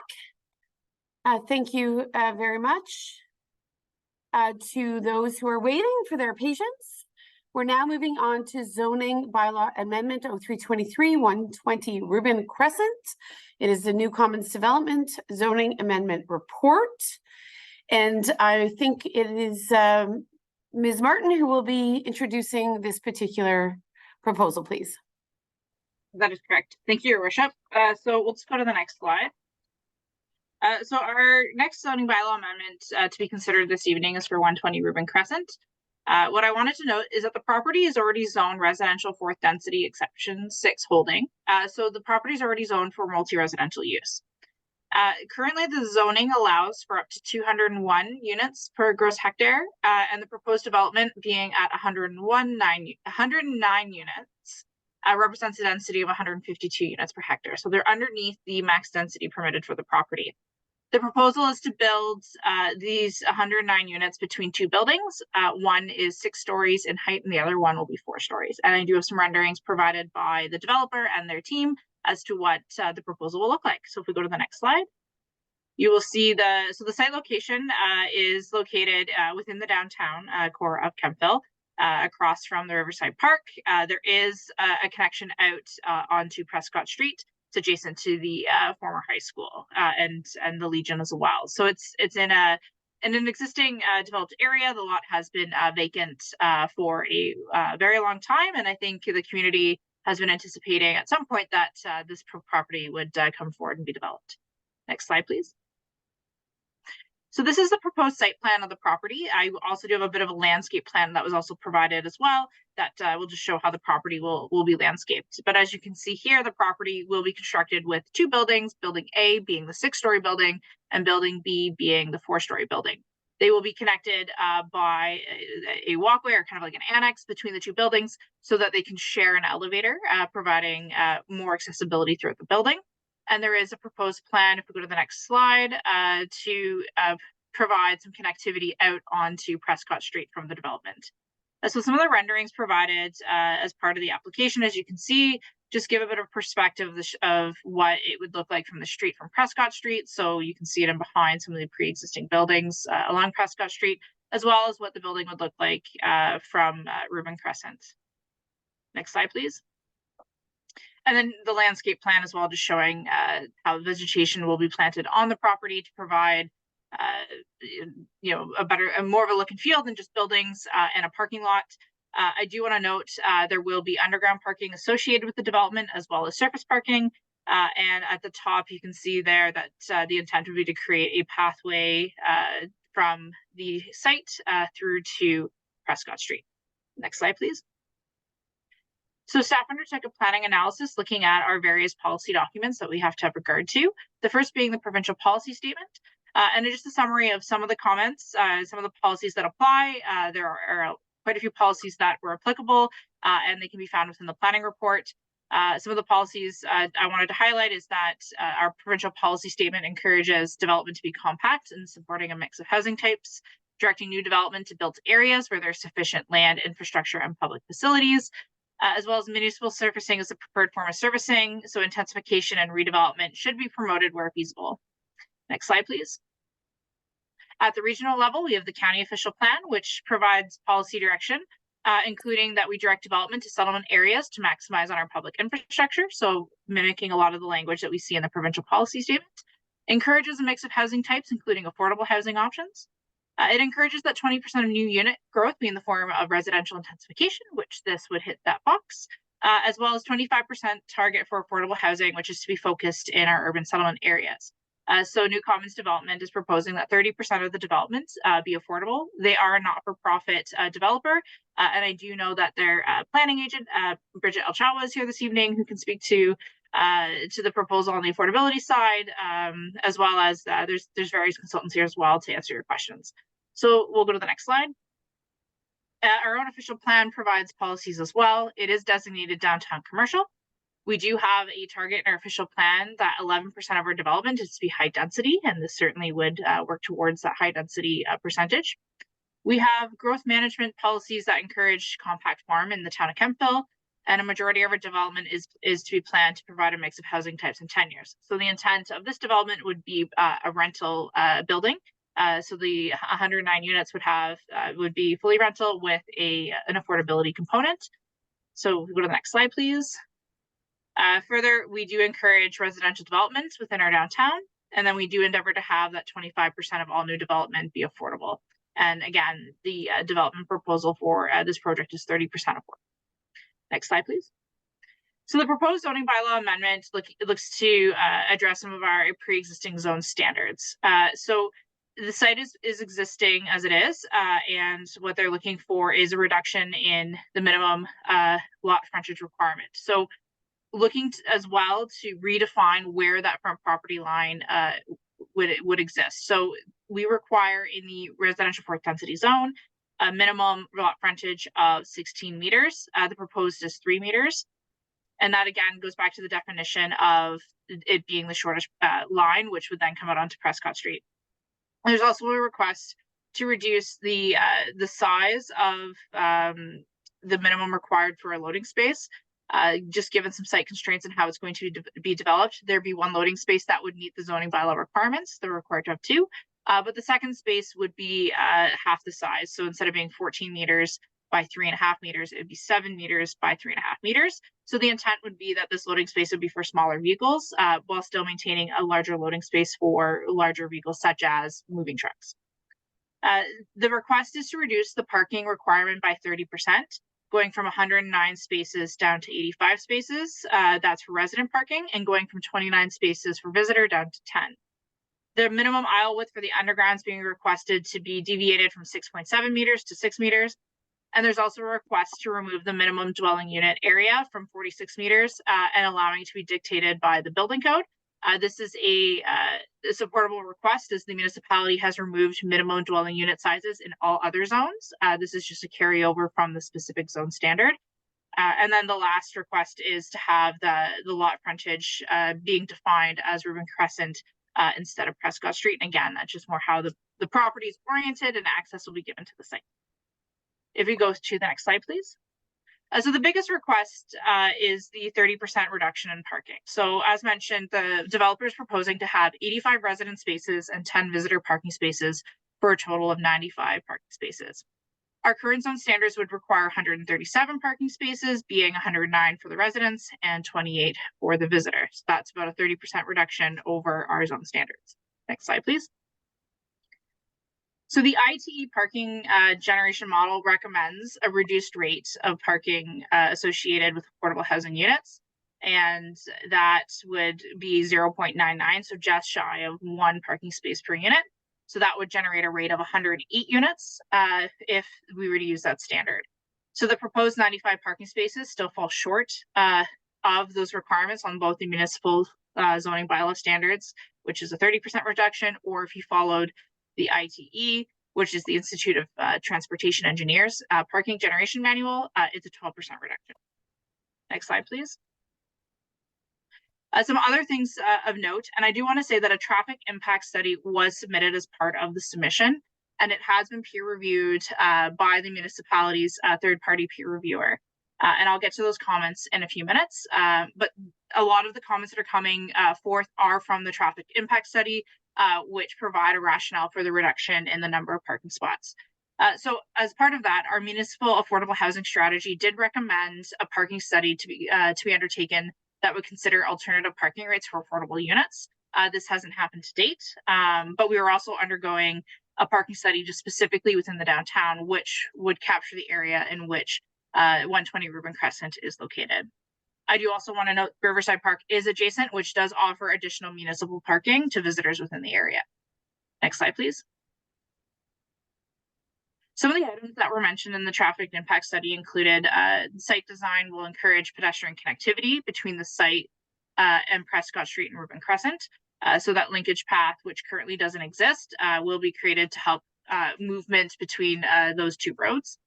Building orientation is being done such that it creates shorter linkages for residents and visitors to the site. And then active transportation considerations are also being built into the property, including a bike room. Next slide, please. So the proposed development is also located within walking distance of many retail, personal service, community service, recreation, and institutional uses in Old Town Kemptville. We do have in the municipality currently an on-demand accessible transit service available for those with disabilities or age 65 and older. And there was direction provided by council for a municipal-wide on-demand transit service to be implemented no later than January 2024. We also have some justification that affordable housing and small rental units generally have a less of a demand for parking. You're not typically going to have a two-car household. And in certain circumstances, you might have units who don't have a car at all, depending on the occupant. And it's the developer who has proposed that they've identified a target to lease a minimum of 20 to 25 of their units to residents who do not require a car, so likely an older resident who might have family connections within the community. Next slide, please. And before we move on just to the affordable housing piece, I do want to note that we did receive comments back from our third-party peer reviewer. And there were 3 items within our peer review comments that they identified that needed to still be addressed prior to being able to provide a recommendation to the municipality in regards to the traffic impact study on the matter. This included utilizing an 85th percentile rate within the Institute of Transportation Engineers peak parking rates. Those should be considered. So looking for a further analysis on what peak parking rates would look like. There was also a recommendation that the traffic impact study look at comparable parking rates in similar sized municipalities as it pertains to affordable housing units. And the third comment related to, there were a variety of different measures that were being proposed as a way to encourage active transportation and walkability and less of a need for having one parking space essentially for each unit. And that was, so the peer reviewer identified the fact that there just needs to be more of a rationale or justification that showed what the impact of each of those measures would be on reducing the number of parking spots. And there was also a recommendation through there that because there's, there was a comment and reliance on the on-demand transit system or residents having, connections within the community to help get them around the community, that the site plan should be revised to just identify a pickup and drop off area on site for those individuals. So at this time, the developer is working through the comments and we do anticipate an updated traffic impact study in the near future. I do want to note that because of that, and in coordination with the developer and their planning agent, we've decided that tonight we won't be bringing forth a recommendation on the zoning bylaw amendment until such a time that the peer review comments have been addressed. So tonight we're just with the intent is to hold the public meeting to hear any further comment that we might need to address through that process in relation to whether it's to traffic or other elements, and staff will bring forth a recommendation at a later date in regards to this matter to allow for further analysis, especially in the parking piece, because certainly we do understand here at the staff level that there are concerns in regards to downtown parking, and we do anticipate that the parking study will be wrapping up within the next month with a presentation to council. So I know there's a lot of things going on at the moment, but we do have a path forward as it relates to this file. In regards to the affordable housing, as mentioned, 30% of the units will be offered as affordable rental at an affordable rental rate. This meets our target of 25%. In fact, it exceeds it. Next slide, please. So there was a site servicing report that was submitted with the application. Apologies, there was no official plan amendment. It was just a zoning bylaw amendment. The site plan agreement will require if there are any upgrades or any items that need to be addressed on the site servicing side, that's where typically those are identified and required through the agreement. I do want to note that wastewater capacity has been allocated for the project. Next slide, please. We zoomed in, but we didn't go to the next slide. Sorry. And again, just a reminder of the proposed site plan, how the buildings will be oriented, and what the development would look like when completed. Next slide, please. We did receive a comment from a member of the public that called in who had concerns in relation to the construction and the construction noise and the impacts on their health. We also did have a general inquiry for more information from a resident, but we did not receive any formal comments in relation to the proposed development. Next slide, please. At the time of the report, we hadn't received any agency comments. We often see these come more through the site plan process, unless there was anything that was flagged as part of just the first review in regards to the zoning bylaw amendment, but we haven't received any comments as such. Next slide, please. So at this time, from a next steps perspective, as mentioned, the developer will be submitting an updated traffic impact study to address our municipal comments. We will re-engage our third-party reviewer to review that traffic impact study to do that analysis and provide further recommendations, which we will then bring back to council in a supplemental report with a recommendation in regards to the proposed zoning bylaw amendment. And I believe that takes us to our last slide, which I will turn it back to you, Your Worship, for any questions from council. But I do want to note that Ms. Elchawa is here. She is the planning agent, and I know she has quite a few of her colleagues from different consulting firms supporting this file, and they're more than happy to answer your questions as well. Thank you. So, and just to be clear, we are not in a public meeting. So this is really a presentation for council. It is a public meeting. It remains a public meeting, but we're not proceeding with the zoning considerations this evening. Is that correct? That is correct. So it is simply a public meeting. Yes. Excellent. Thank you. All right. So with that in mind, thank you for that clarification. Then I will just ask, are there individuals here this evening, apart from my council colleagues and staff and representatives from the developer, that are here specifically for this public meeting? Okay, not seeing any. I will go then to council colleagues, some of whom do have questions, and I'll start with just on the order of my screen, colleagues. I see Councillor O'Sullivan, Councillor Strachian, and Councillor Wilson. So I'll go in that order, please. Thank you. Thank you, Madam Mayor, and through you to Director Martin. I'm happy to see this being brought forward to us. I think it's a very good initiative, and happy to see this parcel of land being developed finally. When I went through the documents earlier, I looked at obviously the active transportation component and wondered about some considerations. So I'm very happy when I read in the report parking reduction rationale that they are going to have bicycle parking and that they're going to have bicycle storage or a bicycle room. So I hope perhaps that would be in the underground parking garage, that people could store their bikes over the winter down there, or an appropriate place. I wonder about a sidewalk along Rubin Crescent with the increased density and people walking to the post office, people walking to the park, people walking to the curling club or the Legion, etc. That I really believe that we need to have a safe sidewalk along Rubin at that section, as well as some lighting. I know that when you come out at night out of the curling club, for example, it's quite dark walking down Rubin Crescent to get to wherever you've parked your car. And that brings parking again to the forefront. With a reduction in parking, I do have some concerns, like if there was a reduced parking request for the other project on Rubin Crescent, because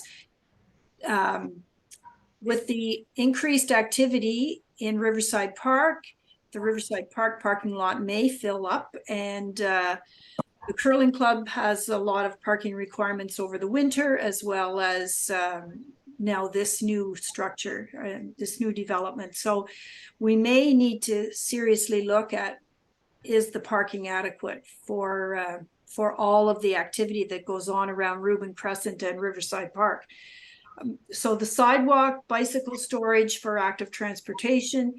And my other concern is the 6-story building.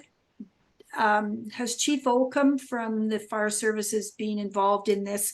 Do we have the capacity to manage a fire in a 6-story building? I think that would probably be the tallest one that we have in North Grenville. And so I'd like to know that that's being addressed. I think that's the end of my question. Thank you. So Councillor Sullivan, I think we'll get those answered or at least commented on by staff, and then we'll move to the next two speakers. So Ms. Martin? Thank you, Your Worship. To Councillor Sullivan, I'll comment on the emergency and protective services question first.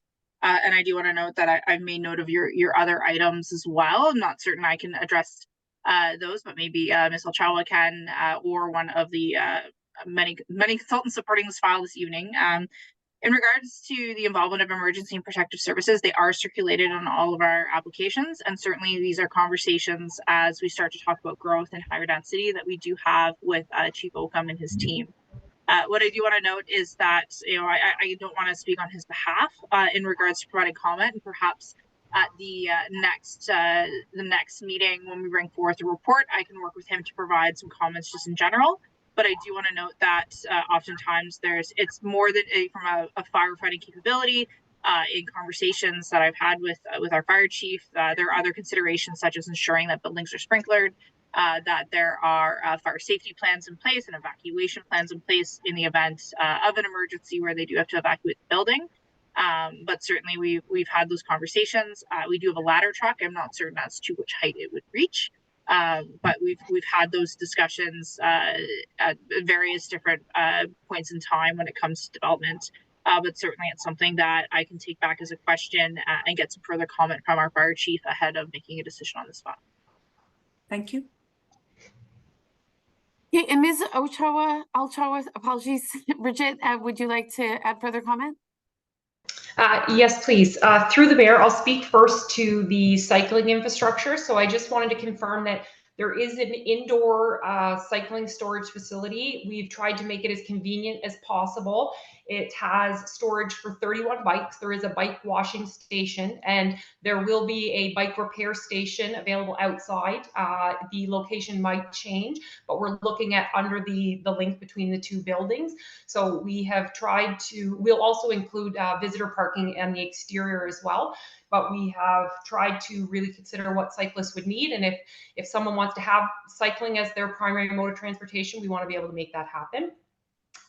For the second comment, and I know Ms. Martin said she would go back to fire services, but we did recently have this come up on another project for a 7-story building. And I know in that it was confirmed that there was the ability for a 7-story. Having said that, I understand that, you know, average grade and elevation changes throughout. So we will be happy to work with fire services to get an answer on that as well. With respect to the sidewalks, we had proposed a pedestrian connection out towards Reuben, and I do understand as of last week that staff have some concerns with that connection, and so we will be connecting with staff to further discuss that as part of our site plan, because our goal is to ultimately provide as many connections as we can to the not only the existing, but the planned active transportation network as well. And so we want to make sure that we've addressed the comments that we did receive or the concern and work with the municipality to provide something that will work. And with respect to the lighting, we did provide a lighting plan, but it was part of our site plan control application. So I don't know if it would have been included in the package that you have for the zoning, but we have given consideration to not only the parking, but our pedestrian connection out to Reuben to have that lit as well. And we are open to working with staff to address concerns about lighting in other regards. But what we have submitted is what would comply with the requirements for, you know, the level of lighting at property lines and cutoff fixtures and things of that nature. Okay. Thank you. So the connecting pedestrian path from the development out to Prescott Street will have lighting? That is the intent. I am joined tonight by the project architects, Daryl Hood and Elizabeth Farrell. I'm not sure if we are far enough along that we have the final lighting in that area, but we did give consideration to it, especially given you will be going out, like it's a narrow area. There are existing buildings on both sides. So we did look into options, but it's being addressed in part of site plan. Thank you. Okay, I'm just before recognizing Councillor Strachian, I do want to echo considerations of a sidewalk, just given all of the uses and proposed uses and activity. It would seem really inconceivable to me that we wouldn't provide a safe pedestrian connection. You can have all the lighting in the world, but if you don't provide a buffer for residents of all ages and stages, I think that's would be irresponsible. So I'm not saying as a developer, that's your job, but I think we have to work together to anticipate some of that pedestrian use, and make sure that we can accommodate it.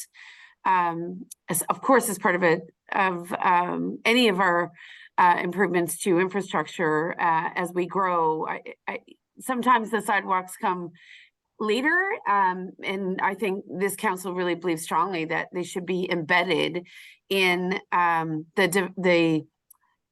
the development or the neighborhood as a neighborhood changes and evolves. So I just want to continue to flag that as something I'd like to hear more from staff on. But I'll go to Councillor Strachian next. Thank you, through you, Madam Mayor, to both Director Martin and Ms. Alchawa. To start off, I'll echo the points just made regarding the sidewalk and lighting and so on. I think as we start to create different uses of spaces, as the areas in the spaces are used differently, we have to modify what's already existing. So obviously there's nobody living on that side of Reuben at this time. So that needs to the changes need to reflect that. So a couple of the comments, questions that I had, I'll start with the ones that I think are directed to Director Martin, and I'll just ask the final questions for Ms. Alchawa. I'll ask them all at once. One, I guess, some just for clarification regarding the frontage and the connection to Prescott. Just for clarification, where that frontage is, that is 16 to 3 meters, to understand exactly what that change looks like. I was trying to find it on the layout that was in the presentation, but it wasn't clear to me. And also, if you could just clarify exactly where that connection to Prescott is, sort of approximately which buildings it runs between that we have currently. I can sort of see it on the map. I just want to clarify. And then I guess more towards Ms. Alchawa, the question regarding the planned size of the units, number of bedrooms and so on, I think would be helpful. I understand there's probably some tweaking that's still to happen, but if you have a general sense of that, that'd be appreciated. And finally, I guess just a comment regarding parking. Certainly perhaps seniors would be the target market for the type and style of housing, and not needing a vehicle perhaps. But I guess, when you don't have enough parking spots, I've certainly lived in plenty of places where my much younger years where I rented apartments that didn't come with parking spots. But when you're renting, you're made aware of that fact. And I think if you know that going in, then it's easy to accept one way or the other that if you have a vehicle, well, then you're on your own to figure that out. And you really have no recourse to request for parking. But certainly if somebody has a car and there's no parking spot, it would probably be a deterrent for them to go to look for a spot that didn't already have an assigned spot. And so I think overall this seems like a very promising proposal, and I think, like many of council colleagues and staff have already said, this has been a lot that's been ready for development for quite some time, and so happy to see that there's a plan in place, and looking forward to see where it goes from here. So thank you very much. Ms. Alchawa, do you want to take a crack first, and then we'll go to Ms. Martin? Yep, for sure. Through the mayor, I'll speak first to the unit breakdown. It could be more fine-tuned as we move forward, but what's proposed now is a mix of studio through 3-bedroom units, some of which are being provided as barrier-free. There will be building. Do you want me to go through actual numbers of each one in the planning? Okay, so in building A, for studio units, there will be a total of 13. There will be 3 barrier-free studio units. There will be a total of 31 1-bedroom units, a total of 14 1-bedroom barrier-free units, a total of 31 2-bedroom units, a total of 6 2-bedroom barrier-free. There's a total of 10 3-bedroom units, and there will be 1 barrier-free 3-bedroom unit. So we have quite a mix. We do have the 3 bedrooms as well, like right down to the studio. So there is a mix available for people. We've tried to do a mix that works best and use the building as efficiently as possible. That's the latest in the counts. The building A would have 69 units and building B would have 40 of those units. And then for the comment about the 3 meters and the 16 meters for frontage, currently the way the North Grenville zoning bylaw defines your lot frontage, it's your property line that abuts the street for the shortest distance. So in our case, it would be the 3-meter piece that fronts onto Prescott Street. And so what we've done is requested that be recognized, but also treat our frontage on Rubin as the front lot line for the purpose of interpreting zoning standards, which based on our view of the information supplied for a previous proposed development, that seems to have been the case as well, that the Rubin Street would be considered the frontage as opposed to the 3-meter piece out on Prescott. And that 3-meter piece out on Prescott, where the pathway would go, would come out between the Collard engineering building, and I believe there's a wine making business potentially in that building, and a red brick law office. Okay, good. Thank you very much. That's really helpful details. So we appreciate you taking the time to share it. Ms. Martin, is there anything you want to add in response to Councillor Charkian? Ms. Alchawa answered the questions that were directed towards me in regards to location. Fantastic. But I mean, certainly, if you look on the site plan, you see kind of a really skinny piece that goes to like just kind of the top of the plan. That's where it outlets on a Prescott Street. So it would just be, if you orientate the map, it'd just be east of the site. If you go back, and I think Ms. Janot has control of the presentation, if she would like to pull it back up, it's just awkward little skinny piece that goes out of the site. So yeah, I could see it on the diagram. I just wasn't certain. So I appreciate that. I appreciate the details from both of you. Thank you very much. Okay, over to Councillor Wilson. Councillor Wilson? Thank you. Thank you. Through you, Mayor Peckford, I have a few questions. Thank you for the explanation about the barrier-free units. That was a question that I was going to ask. I'm really encouraged to see the amount of rental units and affordable rental units that are going to be in addition to our downtown density. And certainly, I like the fact that there's going to be a number of residents having the walkability for and helping the businesses in the downtown. I'm concerned about the parking, the amount of parking, or the reduced numbers, and the point was made about the parking study happening, so we'll have more results from that to see where we're at. I have a question about accessible parking. I understand there's 5 accessible parking spaces. Will these be part of the underground parking or the above ground parking? That was a question. And my concern again about the amount of parking, and we're saying that some of the overflow can go into Riverside Park. But if someone is visiting and they're staying overnight and they attempt to park in Riverside Park, I believe there's no overnight parking. So maybe that's something we can look at in the future to change. But I just have that simple question about the accessibility, but I think it's a great addition to our downtown. Thank you. Okay, Ms. Alchawa? Through the mayor, to speak first to the accessible parking, there are 3 provided at surface level right now, detailed on the site plan, and then the others would be in the underground parking structure. And with respect to the parking, specifically overnight visitor, we did have some discussions with staff as well as with our traffic consultant, and that is why we are still proposing to have visitor parking on site. We would have 10 visitor parking because we do understand that there would be overnight parking, and we understand that cannot happen currently in Riverside Park. So we were trying to balance the needs of everybody. We have started looking at other comparables to see what other municipalities are doing with respect to parking reductions for affordable housing. We've looked to, there seems to be quite a few looking at studies right now to see about reducing the parking requirements for affordable. What we have seen are some guidelines there's one in the city of Belleville that speaks to, in the interim, while that's happening, things that they're looking for to be considered if someone were to come forward for a minor variance to get a requested reduction in parking for affordable housing. And we've been looking at some studies of comparable developments to see what the actual parking uptake is.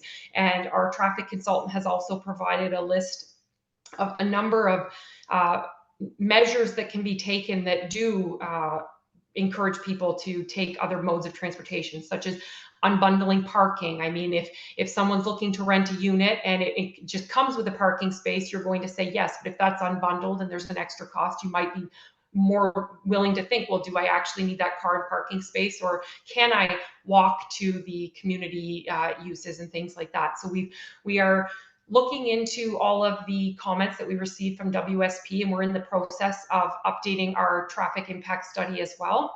And unfortunately, we could not get that back in time before this public meeting, but we do anticipate submitting that shortly.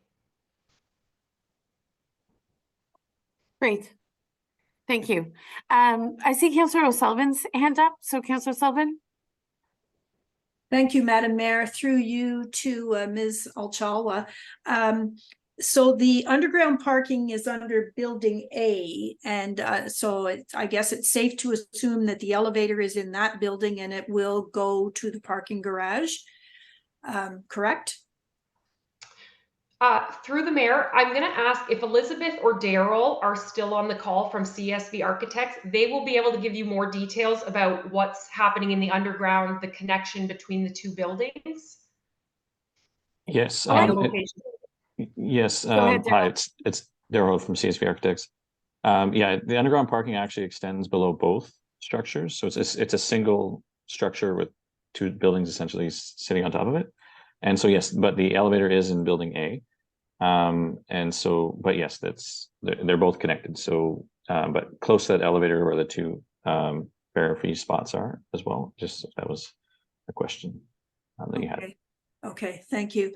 And so I was going to ask that if you wanted extra parking, could you extend the parking to be under Building B? But obviously it's already there. So and is there storage rooms down there? Is that where people could store their bicycles like over the winter when they're not using them in the parking garage? Yeah. We do have some areas that are there's going to be a competition between mechanical spaces and storage lockers. But yes, then we have a fair amount of underground space available for storage lockers is what we anticipate. Okay. Once the mechanical space is finalized, but those designs are not completely finalized yet. So we haven't been able to commit to how many storage lockers.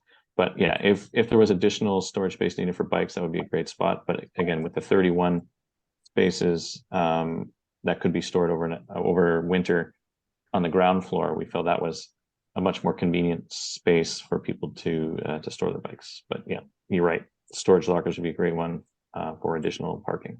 Okay, thank you very much. And I assume that then that there will be appropriate bicycle parking racks outside both buildings for all, the 3 seasons that people generally ride their bikes. Yeah, as was mentioned earlier, we want to make sure that we have adequate visitor parking spots as well that are outside. But with the access right off of the main active transportation kind of pathway through the site is where the storage, the indoor storage is, Okay. with full racks inside, and as was mentioned, a wash facility and other amenities to really make it a convenient and usable facility. Excellent. Okay, thank you very much. Great. So I'm just I want to reconfirm, because we are in a public meeting, that there are no members of the public here wanting to ask questions of our staff or ourselves or the developers consultants. And if you are here for the public meeting, please do raise your hands. But as I just wait to ensure that I don't see any hands, I just want to make a comment. North Grenville is introducing an on-demand transit system that is municipality-wide. Surely, in our considerations of parking, where we are very ambitiously and boldly moving forward with a municipal-wide transit system, we can reconcile the fact that some people, I would hope, that would occupy this building, should it come to pass, would not need a car. I think we do have to plan for the future, and I totally accept in this community, you know, up until very recently, without a car, you were really, really compromised and imperiled in your capacity to get around. But as we move towards a more dynamic and responsive, publicly managed transit system, my hope is that some of the parking considerations in these downtown locations are not as primordial, if you will. It's not to say that you don't need a car, because at some point you want to leave North Grenville, and we accept that. But as we move into the future, it is my hope that there would be people in this community who wouldn't need a car to live in the downtown core. So I'm very hopeful that, and I would ask our planning staff, I don't know what the precedent is across Ontario, but there has to be a way to give consideration to access to local transit systems so that we're not so preoccupied with parking. And I know how it is. I know how key it is. Of course, nobody lives in North Grenville without having to leave North Grenville from time to time. But as we look 10, 20 years into the future, I think there is some expectation that there will be a decreasing reliance among a certain cohort or demographic, potentially, you know, to have a car or to own a car. You know, some of those car sharing services that are becoming more prevalent in large urban areas may come to North Grenville, where you can rent a car for a day if you need it, but you do not need to own a car, and you do not need to have access to a parking spot. So forgive the rant, but I think it is important to put it out there because we're really trying to plan for the future. And some of these downtown developments, if we want them to happen, and if we want that affordability, I can appreciate how difficult it is to accommodate everything. But I do care a lot about a sidewalk, as I think we all do, because pedestrian safety matters a great deal, as much as, if not more, than the parking spaces. So, with that, I do not see any other hands. I do not believe there are members of the public here. I just want to ask Ms. Martin, can you remind us, Ms. Martin, I understand that there was some concern expressed informally about the height of the buildings. Did anything come to you formally? Through the planning department, Your Worship? No, Yes. not public in writing. The proposed 6-story building is within the height allowance. I believe the original proposal back in the day, we're going back a while, from the developer and the lands previously had proposed an 11-story building. So this certainly is a reduction in what had originally been intended over a decade ago when another project was proposed for the site. Okay. So with that in mind, you have nothing on record when it comes to actual height or other concerns being expressed by the public. Is that correct? Not that has been brought to my attention, Your Worship. Okay. So we are in a public meeting. So this is the opportunity for us to ensure that those comments are heard. I'm confirming, I've reconfirmed with Ms. Martin that we have not received any through your department, and you would have shared them with us.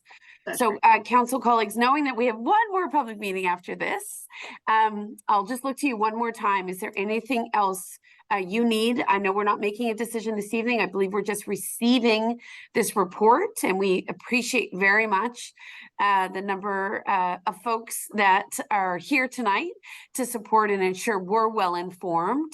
So anything else from council colleagues before I look for a mover and a seconder? I believe Ms. Preston, we're just receiving the report this evening once I close the public meeting. Is that correct?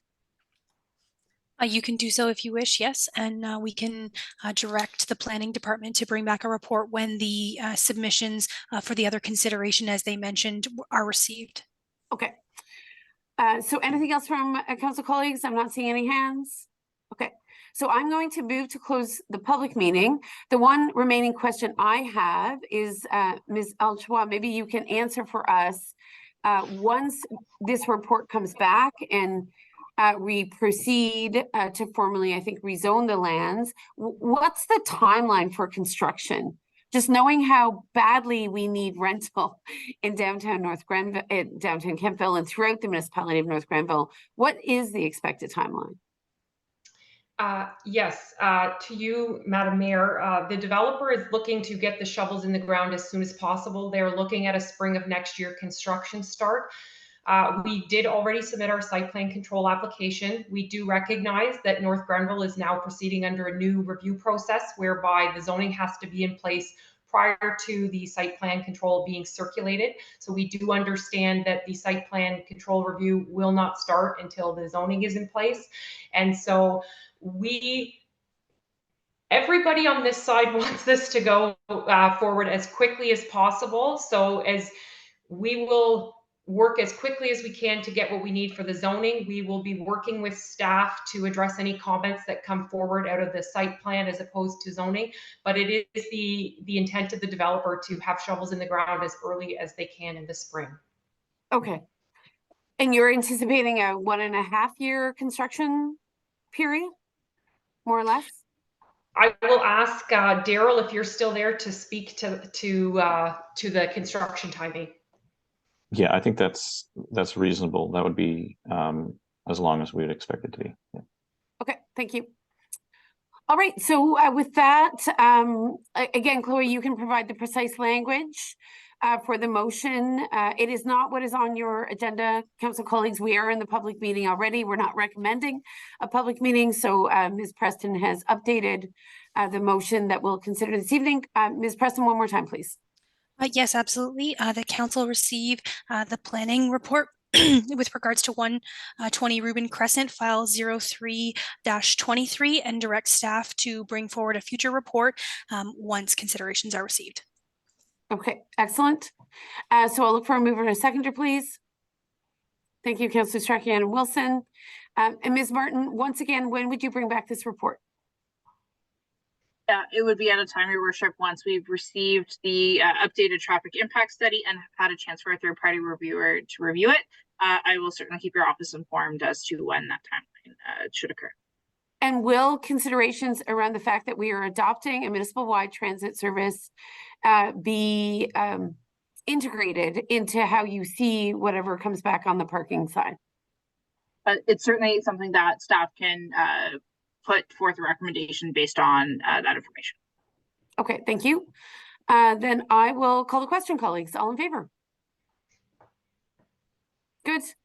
All right, there's just 4 of us here this evening. Thank you very much. That's great. Thank you again for all of the effort on this. And we hope that, Ms. Martin, when you bring back the report, we can also get a better handle on some of those pedestrian facilities, including the sidewalk.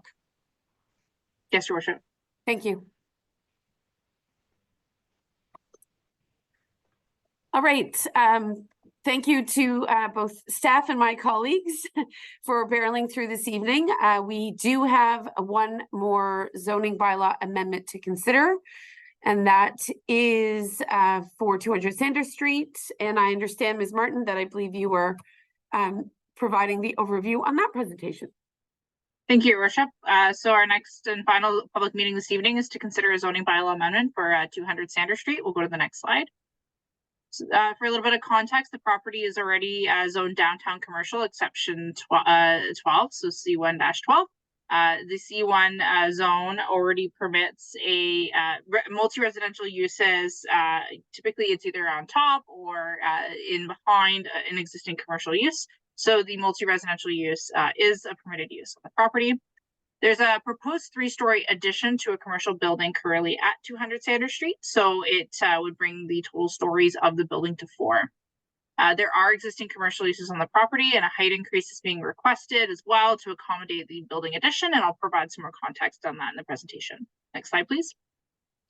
So for some context as to the property location, it's the southern half of the property that many in town would know as the B&H grocery store. You got Fast Eddie's Diner on the property. You've also got the Salvation Army as well there. So it's already a well-used space. It's also where you would find the farmers market on a Sunday. So I think most in the community are very familiar with this property. Next slide, please.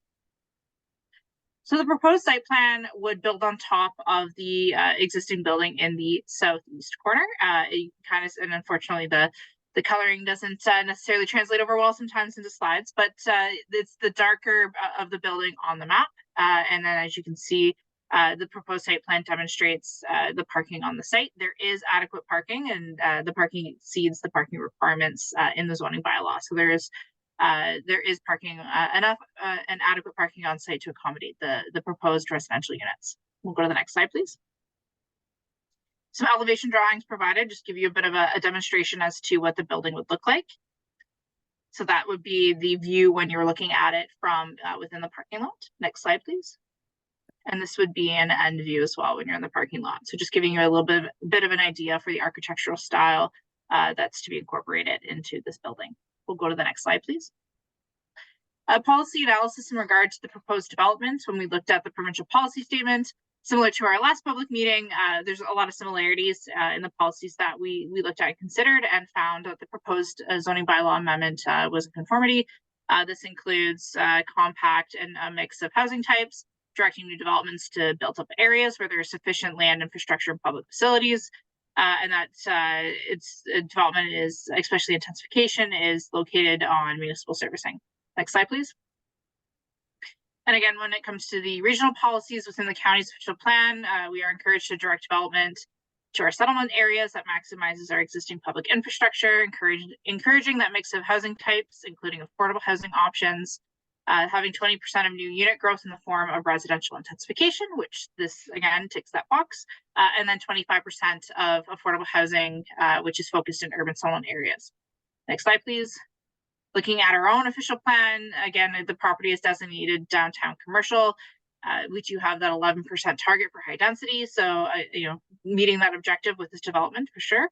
And then we do have growth management policies again that encourages our compact farm within the town of Kemptville, and having a majority of our new development to be planned to provide a mix of housing types and tenures. So the intent of this development would be rental units. Next slide, please. Residential development, as mentioned previously, is encouraged within our downtown commercial designation, and we do have a 25% endeavor on the affordability side that council adopted almost 2 years ago now. Next slide, please. So the zoning bylaw amendments would look to create some site-specific zone standards as it relates to the downtown commercial exception 12 zone. A holding zone will also be implemented in regards to the affordable housing units specifically. So in regards to the development, it is a pre-existing site in the sense that the buildings are there. So a lot of the deviations that are being requested from the traditional zone standards is more of a recognition of how the site is currently developed. So that includes a reduction in minimum front yard setback from 6 meters to 2.3 meters, a minimum setback from the county center line from 15 meters to 11.9 meters. The request is to increase the building height from a maximum of 14 meters to 18.32 meters. And there's a slide that gives a bit of a rationale behind that. There were also some zone standards in regards to our general provisions for parking that need to be deviated, including requesting that parking can be located within a front yard, requesting that where parking spaces are located closer than 1.5 meters to any lot line, and requesting that a parking space be located within 6 meters of a habitable window.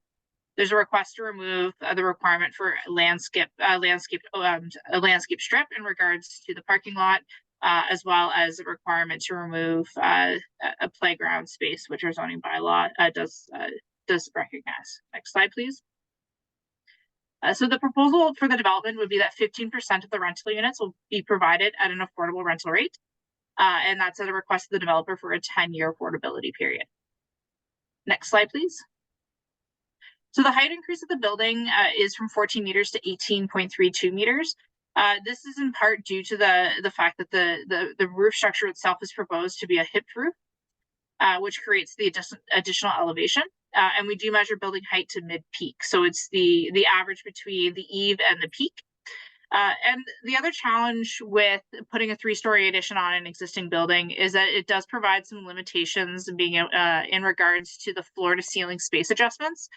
So due to the existing building and building on top of it, it's pushing the proposed 3-story addition a little higher than what the current zoning allows for. Next slide, please. The amenity space is being requested to be removed in regard to the playground. This is due to the existing site conditions of the property, which makes the inclusion of a playground difficult, given the location of two very high traffic county roads. It is also worth noting that Riverside Park is an 800-meter walk from the property, so there are local amenity and playground spaces within close proximity to the property that residents of these units could enjoy. Next slide, please. So we did confirm, and it did take a little bit to go through this process in regards to our existing infrastructure and being able to support the proposed 42 units. So we have confirmed the ability of our infrastructure to support the fire flows for the 42 units. We do require a site plan agreement. So if there are any items related to infrastructure or upgrades, that's typically addressed through the site plan agreement itself. I want to note that wastewater capacity has been allocated for this project. Next slide, please. And again, just a reminder as to the proposed development and how it would redevelop the site with the multi-residential units being built on top of that pre-existing building. And it's important to note as well that with the redevelopment, there will be some improvements to the stormwater management and drainage on the property as well. So the redevelopment of the property will bring some positive changes to an existing site. Next slide, please. So at this time, I do want to note we did receive just a general inquiry from a resident about the proposed development. And we did receive an email from Mr. Cannon in regards to the affordability component of the residential development and the use of the holding symbol, just as a marker to say that that needs to be incorporated into a site plan agreement. Next slide, please. And we didn't receive any agency comments in regards to the proposed development. This is originally received in 2021. We've been going through site plan for quite some time prior to the Bill 109 changes. So a lot of the comments in regards to the proposed development would have come through that process. Next slide, please. So at this time, I'm happy to take questions from members of council. I do want to note that Mr. Andrew Beveridge and I believe Mr. Jim Beveridge are both on this call, and as well as Scott Alain, who is their planner from Foten, here to answer any of your questions. Thank you, Amy, very much for this comprehensive presentation. And I will look to council colleagues for any questions. We are in a public meeting, so I will ensure that members of the public are recognized by asking, are there any members of the public here this evening? Seeing none, going to council colleagues, anything council that you wish to ask? Mr. Andrew Beveridge, Mr. Jim Beveridge, or their representative, I believe, who is from Foten. Is it Bria who's here on behalf? Sorry, Your Worship, it's Scott. That would be me through you, Madam Mayor. Yeah, Scott Alain from Foten. Yes. Bria is my colleague. She's next up. So oh, I see. anyways, Okay. I appreciate Thank you, that, but Scott. I'm happy to answer any questions. Oh, no. Indeed. At this stage, I'm not seeing any hands from council colleagues. It was a very fulsome presentation by Ms. Martin. So if there are no questions at the present time, I would only ask that the previous comments around parking perhaps be taken into consideration. At this time, of course, we understand that the parking lot around this proposed development is quite ample and can likely easily accommodate the needs of additional rental units. Nonetheless, and it wasn't obvious to me if further pedestrian connectivity or sidewalks are being considered. I know that they're on both sides of the street straddling this property. I don't know if upgrades to the surrounding infrastructure are being contemplated. Ms. Martin, perhaps you can speak to that, or Mr. Alain? I will refer to Your Worship, Mr. Alain, to answer that question. Mr. Alain? Thank you. To date, no discussion has been had on what's happening in the public right of way. Certainly, as part of the site plan control application that's ongoing, these discussions can be entered. It hasn't been noted through comments, but certainly the intent is to, through landscaping that's proposed on site within the client's property, that has been improved in terms of what's being shown in the array of flora and fauna. So I would say that, but again, Ms. Martin and I can have further discussions offline on. Okay, thanks. I know coming out of that property, which serves both commercial and potentially residential uses, sometimes it is tricky to cross the street on both sides, in fact, because they're busy streets, Rideau and Sanders. So I don't know if a PXO or something of that nature at some point will be necessary with the addition of residential units. So look forward to that discussion. Sure, and it's also worthwhile to add, just we're instating some curbs, generally where currently, as you would be familiar with the property, you could kind of access it from Oxford wherever you like. And through landscaping and through raised curbs, we're actually creating some access points that are a little more formalized. So hopefully that makes it a bit more predictable for access to the site and egress. I'm glad you raised that point because I think that would be prudent moving forward. So appreciate the attention to that detail because there is some chaos. And as you know, the farmers market is also there on a Sunday, on most Sundays throughout the farmers market season. So pretty key to try to better manage some of that pedestrian activity, not just on Sundays, but throughout the week. So if there are no other questions, then certainly I would look to the motion or the recommendation this evening that's been put before us. And that, of course, colleagues, is that Council approve and enact bylaw 8523 to amend the downtown commercial exception 12 C112 zone for 200 Sanders Street to address site-specific conditions for the addition of 42 residential dwelling units. Might I have a mover and a seconder for that, please? I will. Thank you. Councillor Sullivan, Councillor Wilson, and I should, of course, close the public meeting in the absence of comments from the public. And council colleagues will close that public meeting. The motion has been moved and seconded. A final call for any questions or concerns.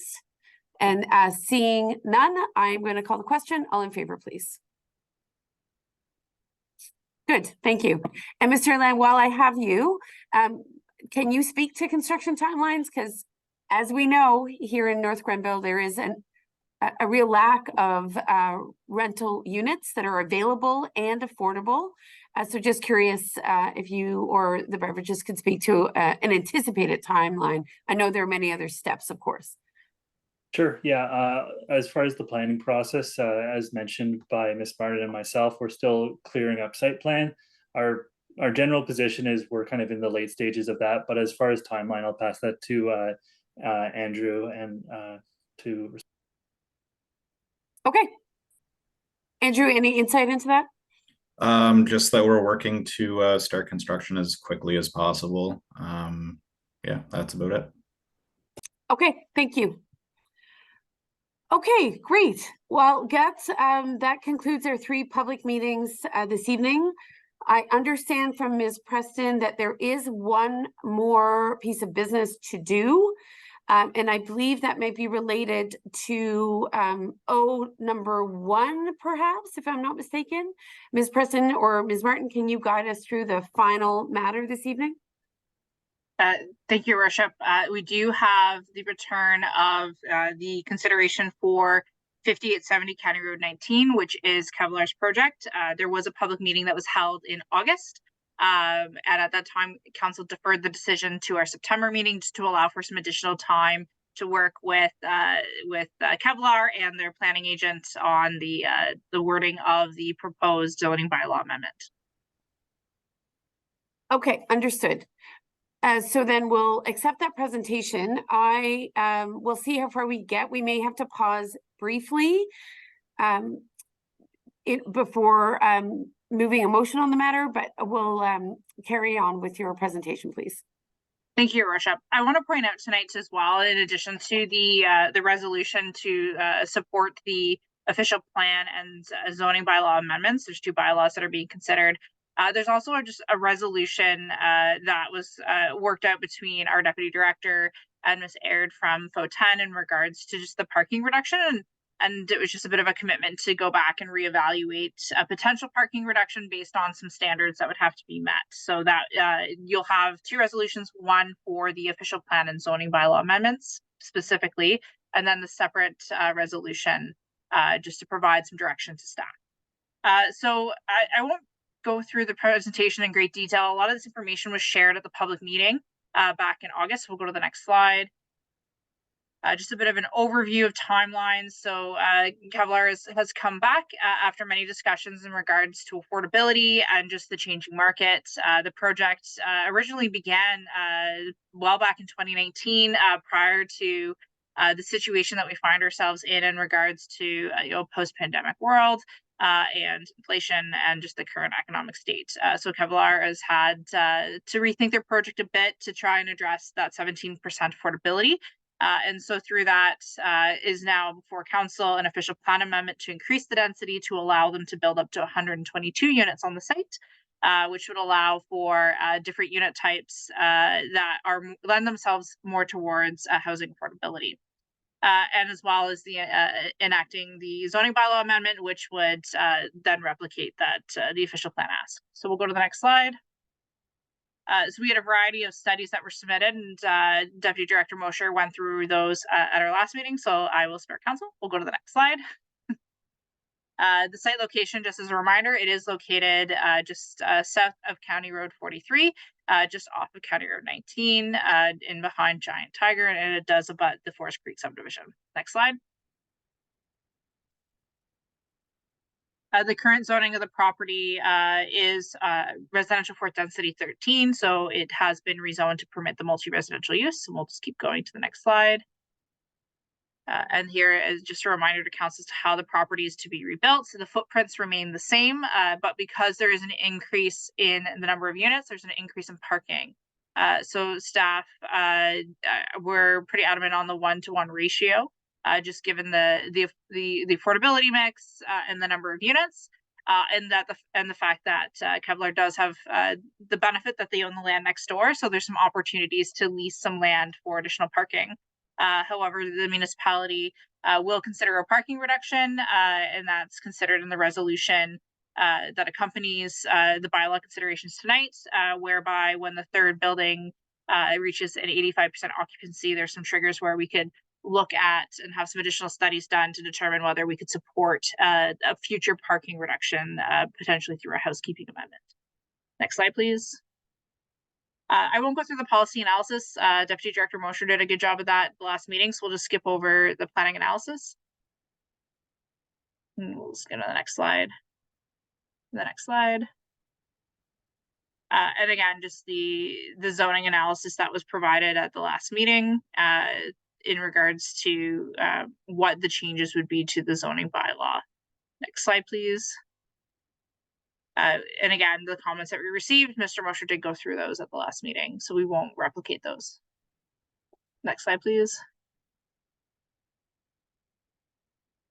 So it is the recommendation of staff that council approve and enact the official plan amendment, being OPA 01/2023 for the property, to allow for an overall density of 71 units per gross hectare, as well as to approve some zoning changes to the residential fourth density 13 zoning, which would allow for some zone standard changes to support the addition of more residential units on the site, and address that the parking request.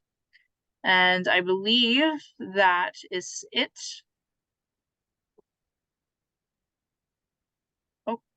Your worship, you're muted. Thank you. Thank you. I'll just thank you very much, Ms. Martin, for this presentation. I'm going to look to council colleagues for any questions. I know while I was away in Newfoundland this summer, there was a fairly fulsome discussion on this item. So obviously, if most of your questions have been resolved, then certainly we can move to the motion, but I'll just make sure that council colleagues are comfortable. Not seeing any comments at this time. So colleagues, I will have Ms. Preston read the motion because it's not at my fingertips. Ms. Preston, please. Absolutely. Be it resolved that council approve official plan amendment OPA -01 2023 for the lands located at 5870 County Road 19, more specifically described as pins 68129-0430, 68129-0472, and 68129-0473 to allow an overall density of 71 units per gross hectare, and approve a zoning bylaw amendment application ZBA-04-23 for the same lands to amend certain provisions of the existing R4-13 zone to increase density, decrease minimum lot area per unit, decrease minimum unit size, and to permit required visitor and unit parking to be located off-site and shared with commercial lands, and approve and enact bylaw 87-23 to regulate the use of land and use of buildings and structures within the municipality of North Grenville for the zoning of lands located at 5870 and 5876 County Road 19. Okay, I will move that. thank you. And can I have a seconder, please? Councillor Strachan? Okay, thank you. And Ms. Martin, did I miss in your presentation the commitment to 17% affordable housing? Thank you, Your Worship. It wasn't noted as it's already previously committed when the property was rezoned, I want to say 2 years ago. Okay, but will that commitment be restated in another form? Obviously, there is density bonusing at play with this development. So can you speak to the developer's commitment to 17%? Thank you, Your Worship. It's already entrenched within the zoning bylaw, so it doesn't need to be re-entrenched. It's already there. Okay, excellent. So with that, we have a motion on the table. And if there are no other comments or questions, I will call the vote. All in favor, please. Good. All right. That carries. Council colleagues, I have been advised, of course, on the revised agenda, and I was looking at our original agenda that we do have a couple of other items. I will need 5 minutes. Nope. Sorry, yes, Your Worship, there's Ms. Preston, there's a second resolution that goes with this file that needs to be addressed by council. Yes, there is, but Madam Mayor, would you like to take that break prior to reading that resolution? I would. I just need 5 minutes to coordinate with one of my children as I was expecting our meeting to be done. So I just need a few minutes and we'll resume at 9:30. Thank you for your patience.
right. Thank you, colleagues. We're nearing the end. So of course, we're picking up on the second portion of the motion in regards to the redevelopment of lands on County Road 19 under the auspices of Kevlar. So Ms. Preston, perhaps you can read the second part of that motion. Thank you. Absolutely.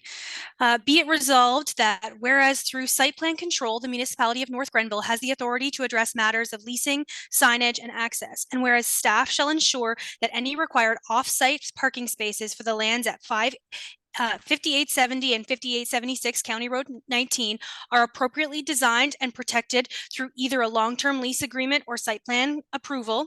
And whereas the applicant has requested a reduced resident parking rate for the proposed development, but staff was not able to recommend approval of the reduced rate in absence of local data supporting a reduced rate.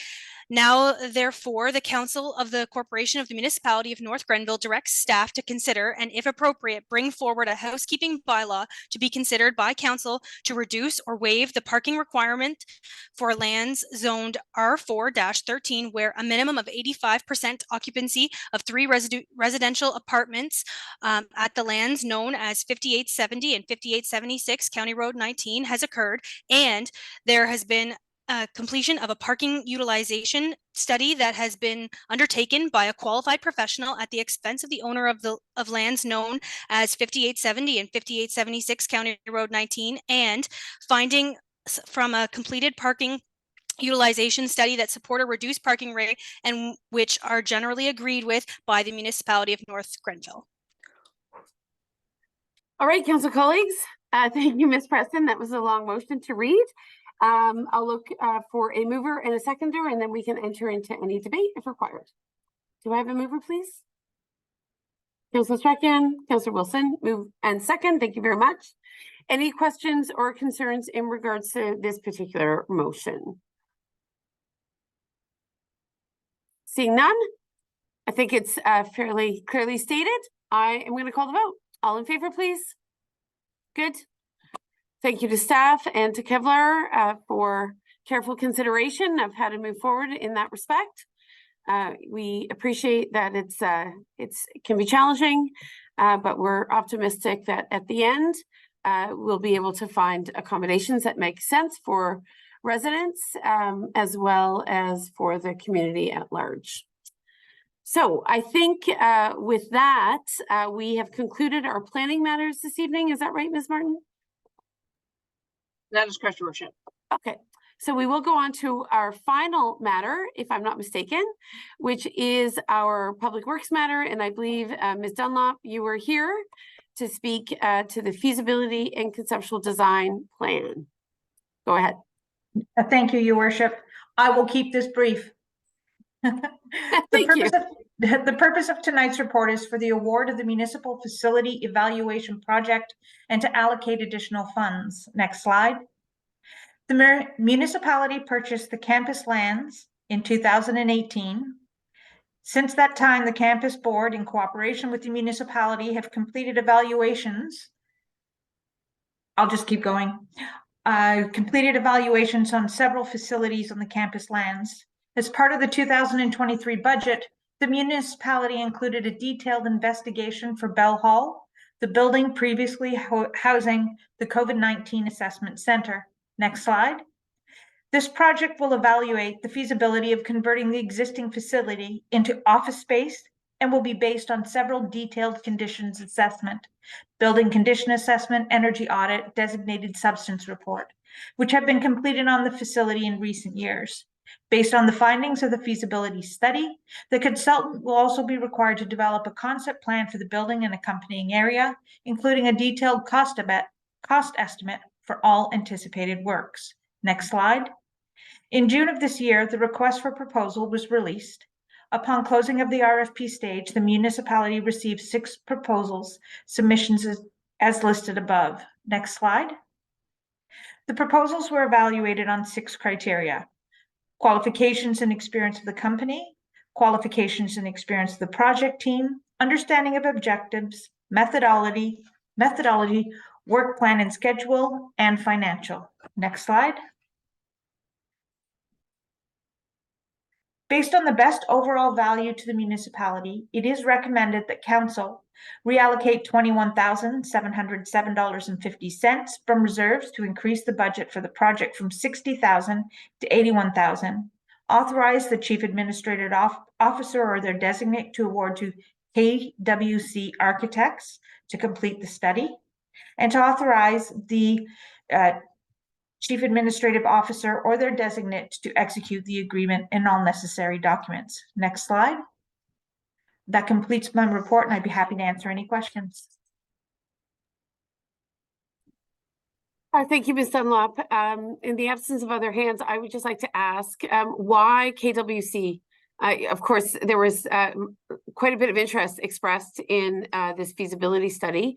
Why did you land in particular on this particular firm? KWC was not the cheapest submission, but we felt that they had the overall engineering technical requirements to complete the study. So they were not the cheapest, they were not the most expensive, but we felt they were the best value based on the evaluation committee. We had 6 people on the evaluation committee, and they independently ranked, and the highest score is the recommendation before you. Okay. And are they from Eastern Ontario, perchance? I'm sorry, I don't know that. I believe they're from the Ottawa or Kingston area, but I do not know that specifically. Okay, thank you.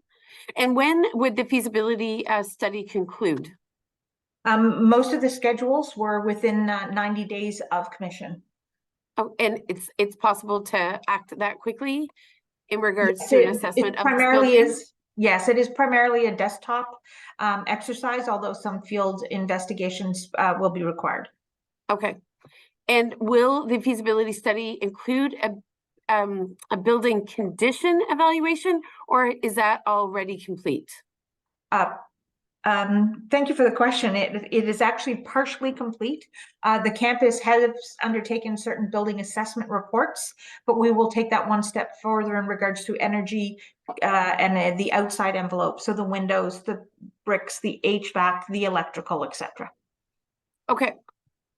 And to what extent will the municipality be involved? Of course, we know that we have our campus not-for-profit board, and they're doing a wonderful job of managing the day-to-day operations. What's the intended collaboration here between the municipality and the campus?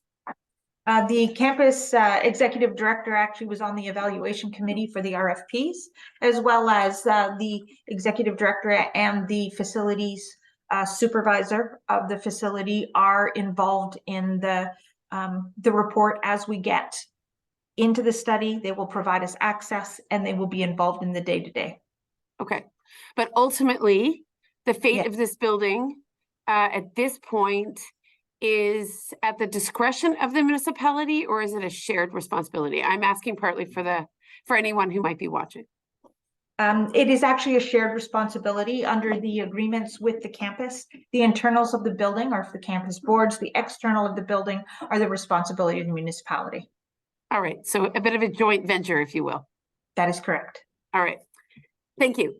So Ms. Dunlop has presented her report. The recommendations are as were presented: a reallocation of $21,707.50 and to authorize the CEO or their designate to award this project to KWC Architects for the purposes of a feasibility study and conceptual plan, and authorize the CAO or their designate to execute the agreement and all necessary documents. Colleagues, can I have a mover and a seconder? I don't see any hands. Okay, Councillor Wilson, can I have a seconder, please? Councillor Sullivan. Any remaining questions or concerns? Seeing none, I will call the vote. All in favor, please. Good. That carries. And with that, I think colleagues and remaining municipal staff, we're very close to the end of our meeting. It is no correspondence. I do not believe we have anything else under Public Works. Is that right, Ms. Dunlop? All right. That is correct, Your Worship. So nothing under correspondence or other business. Any notice of motions this evening, council colleagues? Not seeing any. introduction and consideration of bylaws. I believe those have all been dealt with. Is that right, Ms. Preston? That is correct, yes. All right. Questions from the public? I do not see that any members of our community are left. So do not believe we have questions from the public. Is that right, Ms. Preston? I see none. Okay. So then we'll go to close the meeting. Our confirmation bylaw is that bylaw 8623 to confirm proceedings of council at its regular meeting held on September 13th, 2023 be adopted and passed. Might I have a mover and a seconder for that, please? Councillor Sullivan, Councillor Strachian, thank you. I'll call the question. All in favor? Good. And finally, that council adjourn our meeting at the hour of 9:41 p.m. Can I have a mover and a seconder for that, please?